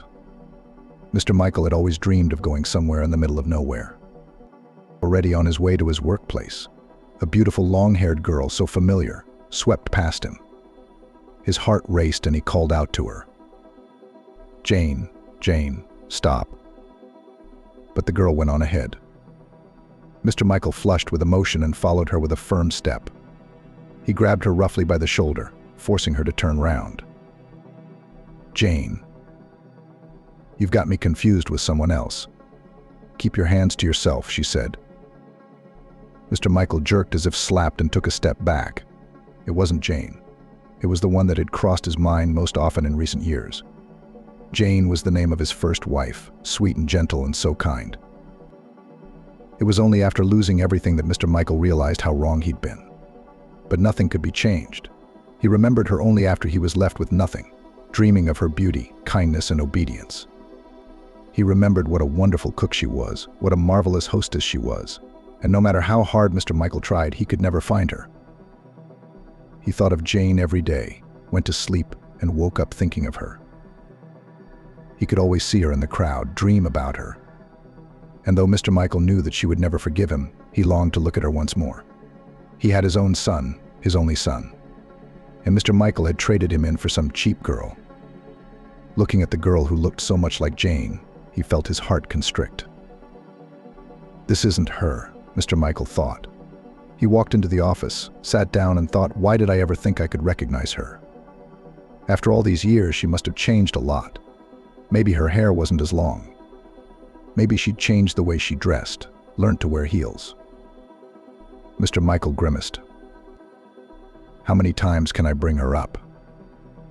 It was like there was nothing else to think about. He tried to put her out of his mind and even succeeded. But the intrusive thoughts were replaced by the memory of his son. He must be over 20 now. Mr. Michael shook his head. We need to focus on the wedding. He called his boss to discuss future events. A few days later, everyone knew about the wedding. The staff was almost torn as they discussed the future guests, some wondering who the bride would be. Some wanted at least a glimpse of the mayor, but Mr. Michael didn't give a damn. He made his way through the crowd of colleagues, not forgetting to push with his rock-hard shoulders. What are you all piled up here for? He asked in a voice that sounded like thunder. The colleagues fell silent. Mr. Michael glared at them contemptuously, waiting for some daredevil to take the lead. What are you standing there for? Get out, Mr. Michael growled. The maids, waitresses, doormen, and many others parted. Clenching his fists, he headed down the path set aside for him. Suddenly, he heard an unfamiliar voice. The representative of the wedding customers is arriving once again today. We're interested in seeing him. Mr. Michael became furious. Who said that? He asked, turning round sharply. The doorman took an uncertain step forward. It's me. My name is Sven. You better stay out of my way. Mr. Michael growled. Well, you asked, Mr. Michael said the doorman. I don't care. You're just standing here like idiots to see some representative. You're just sick. But there was a woman's voice. The rep is so cute. Zoe, shut up, Mr. Michael whispered. He did not continue the conversation and quickly left the corridor where the crowd had formed. He heard shouts of admiration for the representative. He's so handsome, young, and rich. I hope he'll look at me, and so on. The door slammed shut, cutting Mr. Michael off from this annoying muttering. I think the female half of the staff have gone mad, he thought. Mr. Michael was angry, though he didn't understand why the workday was going on as usual. He was minding his own business when suddenly he accidentally bumped into someone he had never seen before. He was a tall young man, not expecting to be hit by a big man like himself. The stranger jumped aside. Hey man, watch it, he exclaimed. Of course, Mr. Michael had not expected such impertinence. He slowly turned round and gave a wolfish stare. Say that again. Look where you're going, said the young man, rubbing his bruised shoulder. Who are you? Mr. Michael asked him firmly. Who are you? Why are you acting like this? What are you, the center of the earth?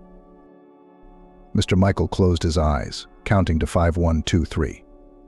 A long time ago, a psychiatrist he knew had taught him how to calm down so he wouldn't make a scene. 4, Mr. Michael opened his eyes sharply. Shut your mouth, puppy, before I smash you against the wall, he growled. Uncle, you're out of your mind. Maybe I should get you some pills. Joked the stranger. Mr. Michael couldn't stand it and pinned the insolent man against the wall, using only one arm. The young man hung in the air, beginning to suffocate. Let go. Who are you? Just another night doorman. Didn't they teach you to speak to those above your rank? He hissed. I represent the interests of the wedding, he said in a low voice. Mr. Michael released his hand, and his companion fell to the floor, breathing heavily. What are you doing? He asked, panting. Don't forget who you're talking to." Mr. Michael spat out the words and started to leave. But he didn't. From somewhere in the distance came the familiar disgruntled voice of the supervisor. "What's going on here?" The representative, barely breathing, pointed his finger in the direction of Mr. Michael. "That man, he's rabid. He almost strangled me," said the victim. The boss flew over to him, helped him up, and apologized. "I'm sorry, for God's sake. I'm sorry. It's our security guard." "Are you kidding me? He's the one you should be guarding everyone from." "I'm sorry, we'll fire him. I'll find someone who can help you." The hotel manager made a quick call, and in a couple of minutes a pretty girl appeared in the corridor where the altercation had taken place. She took the injured man under the elbow and led him away in an unknown direction. Mr. Michael and his boss were left alone. "What is this?" asked the disgruntled boss. "What?" mumbled Mr. Michael. "What the hell is this? So everyone's afraid of you, Michael. You, and you're our head of security, by the way. You've intimidated the staff, fine, but you're already lashing out at the guests, and that's out of line." Mr. Michael mumbled something to himself. "I want you to act like a human being," the boss continued. Mr. Michael rolled his eyes. "I'm acting normal. This guy asked for it." "You ask for everything. Do I have to fire you or what?" Mr. Michael chuckled. "Well, if you promise that ghoul, then go ahead." The manager hesitated. "Shit, you know I wouldn't go for that, don't you?" "Yeah, I suspect not." "Of course you're valuable. Where else would I find someone like you?" He scratched his chin. "This conversation is over. I've got to go, but promise me that was the last time," the boss said. Mr. Michael promised nothing. He knew himself well. He couldn't help himself when he was being rude. With his usual firm step, he went back to the office and tried to forget about it. After all, such an important event for the whole hotel was right around the corner. The day of the wedding had arrived. The hotel literally stood on its ears. From the very early morning began to arrive such guests, at the sight of which even the most steadfast workers lost their grip. Singers, actors, comedians, politicians, artists. It seemed that the best of the best had been invited to this celebration. Waitresses turned up their noses in the hope that some celebrity would pay attention to them. The cooks were going crazy at the cooker, realizing the risk of making a mistake. The maids ran around, peering with interest into the faces of the guests. Even the guards, Mr. Michael's subordinates, were staring at the visitors. Everyone was delighted. Everyone except Mr. Michael. To him, all this pomp seemed too gaudy and overly flamboyant. As much as Mr. Michael would have liked to leave, he wanted the day to come to an end, but he had to work, and work well. From a security point of view, this day could have brought a lot of trouble. The guests were very important people, and Mr. Michael knew better than anyone else that such people had to be guarded with the utmost care. For ordinary visitors, rich though they were unlikely to be of much interest to anyone. Politicians, on the other hand, should always be in the public eye. Mr. Michael watched the faces of those who came in while his guards were examining suspicious items. He was busy assessing the overall situation. In this kind of confusion, someone dangerous could sneak in. No matter how Mr. Michael felt about his colleagues and his guests, he still knew for sure that anything, even his own life, would be sacrificed for the safety of those around him. Staring at the camera monitor, Mr. Michael's heart thudded. He thought he saw a familiar face. No, it wasn't Jane, but someone connected to her. The girl skipped past those annoying guards and the new doorman, scrutinizing the interior. No wonder, as far as Mr. Michael remembered, that lady lived rather poorly. Then what was she doing here? Mr. Michael strained to remember her name. Isabella, perhaps? No, he would never remember whether it was Isabella or not. It didn't matter at all, for it was not the name that interested Mr. Michael. This girl he saw was Jane's best friend. They were in the same class. He'd only seen her a few times in his life, at a wedding and his wife's birthday party. What are the chances that Mr. Michael wasn't mistaken? And if he wasn't wrong, what was she doing here? After a little thought, Mr. Michael jumped up from his seat, and a couple of minutes later was standing in front of the doorman, looking down at him. "What's your name?" "Sven?" Mr. Michael asked irritably. "Sven," the man replied. "How's it going?" "What?" "None of your business," Mr. Michael retorted. "All right, and I've got." "Shut up." Sven obediently shut up. Mr. Michael counted to himself and then raised his voice again. A girl with a short haircut and white hair just walked by. "Got it, Mr. Michael. To be honest, I don't have such a good memory." "Well, put it to the test." Sven thought for a moment. "Well, it's a bit simple, isn't it? I wondered what she was doing here." "Yes," agreed Mr. Michael. "What did she say? What did she ask?" "Oh, nothing much. She asked where the toilet was." Mr. Michael pressed his lips together. "Shit," he frowned. Sven asked, embarrassed. "Why, do you know her?" "Why do you care?" Mr. Michael cut him off.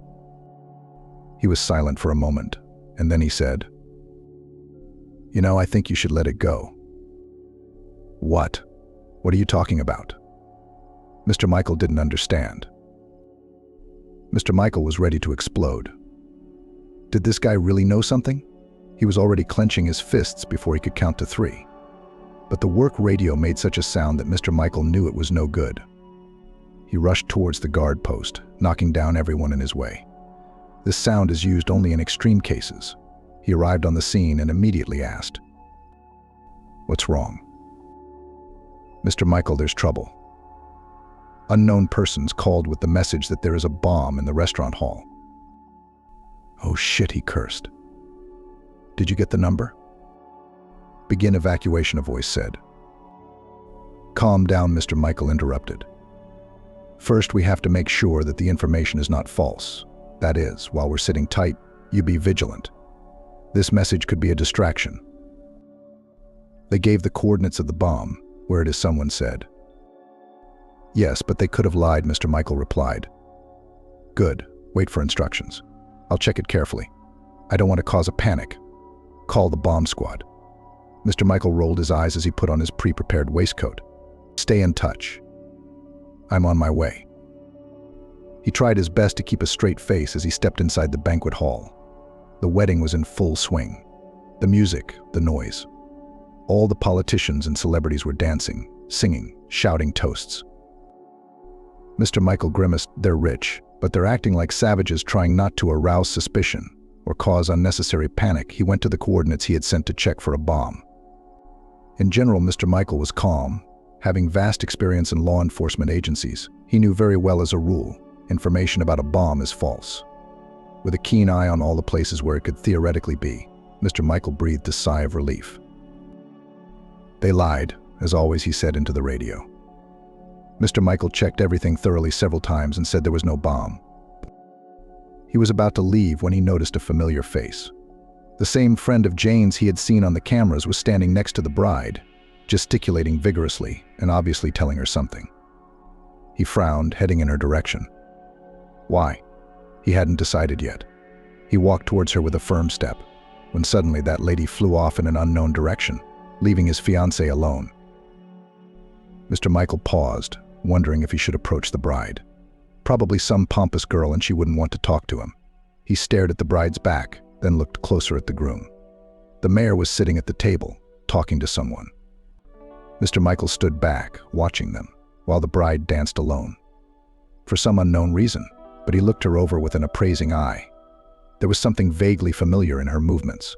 Suddenly she turned round to face him, and Mr. Michael was stunned.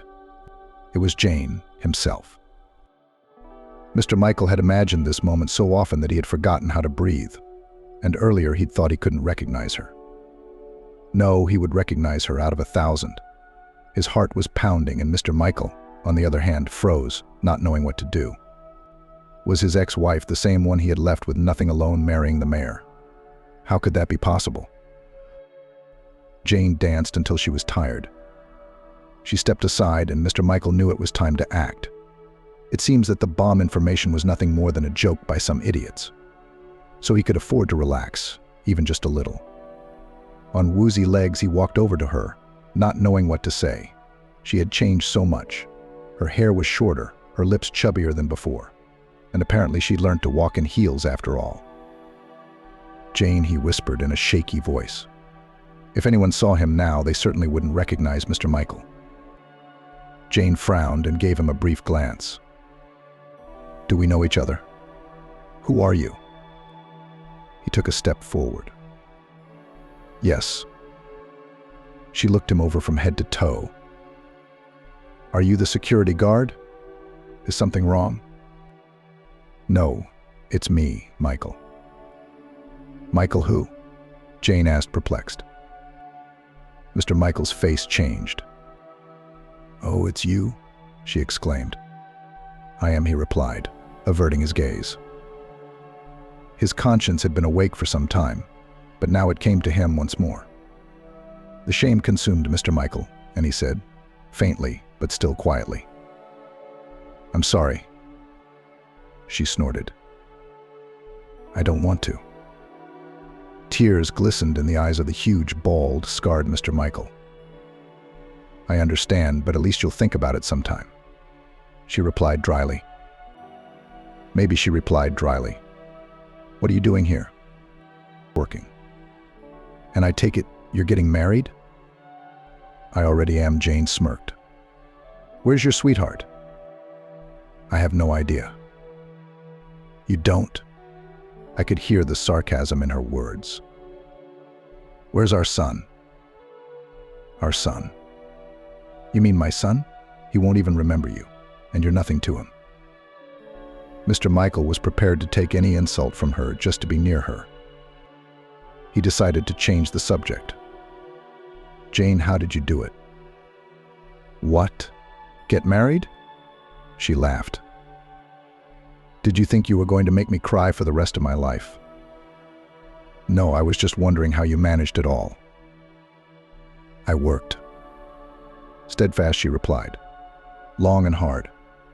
My friends gave me money, I rented a flat, got 2 jobs. I was a salesman by night and a travel agent by day. That's where I met my future husband, by the way."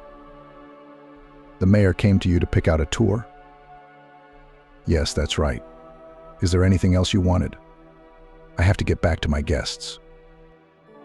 Many questions were on his tongue, but Mr. Michael decided to ask something distant. "Ah, that's what that white rat was doing here. What's her name, Isabella?"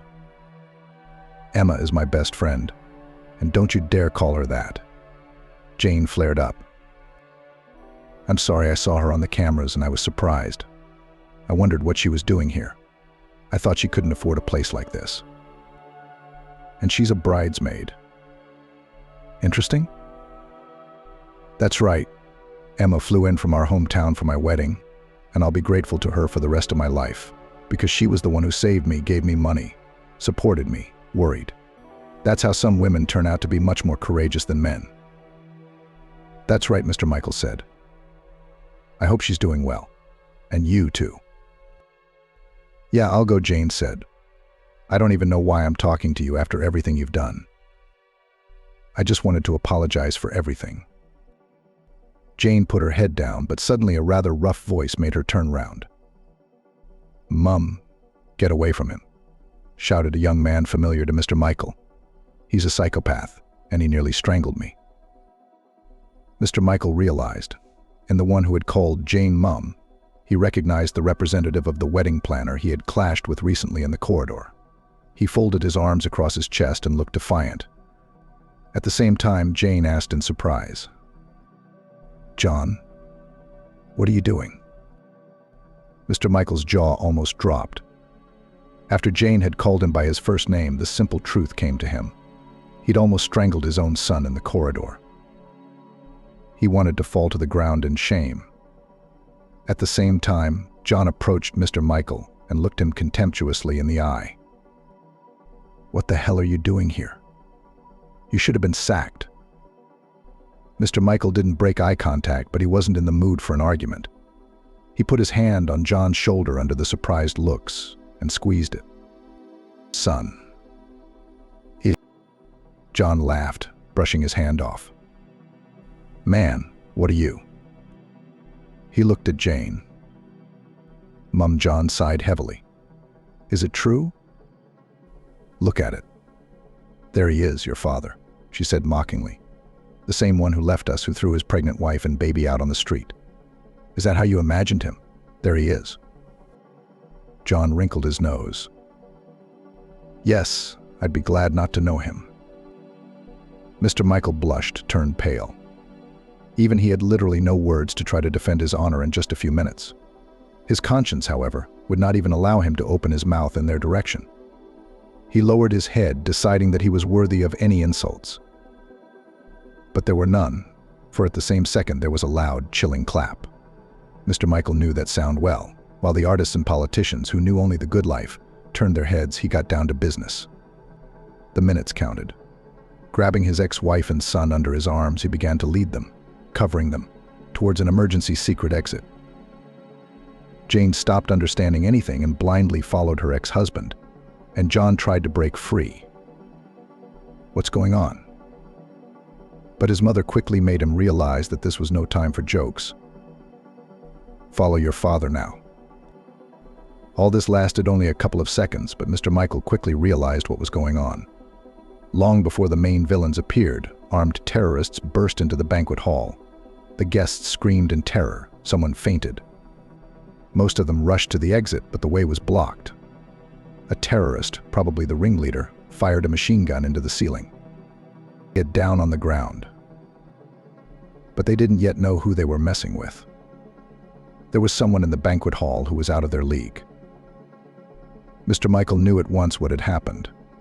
The terrorists had called in false information to distract the guards from the main action. Once they got rid of the guards, they planned to take hostages. And they would have definitely succeeded if it weren't for one thing. Mr. Michael stopped by the banquet hall to apologize. He immediately realized that the terrorists' target was not the entire hall, but just a few people, the mayor. The target was clear as day. The mayor and, of course, the people closest to him, i.e., his wife and stepson. Realizing all this, Mr. Michael acted as quickly as he could. He quickly muttered into his radio, informing his subordinates of the incident and dragging Jane and John behind him, sending them out through the service exit, ordering them to run as fast as possible, and of course to call for backup. But there was no way he could leave on his own. He suspected that the terrorists had come solely for the mayor, that is, his ex-wife's new husband, and no matter how he felt about him, he couldn't do otherwise. He returned to the banquet hall quietly, almost imperceptibly. He noticed that the mayor was being closely followed by one of the terrorists. He devised a plan. He burst in unexpectedly, took a few bullets, but luckily he was wearing a bulletproof vest. He grabbed the mayor and quickly, even lightning fast, brought him to the service exit. "Save yourselves," he shouted, forcibly pushing the hostage, "and take care of my wife."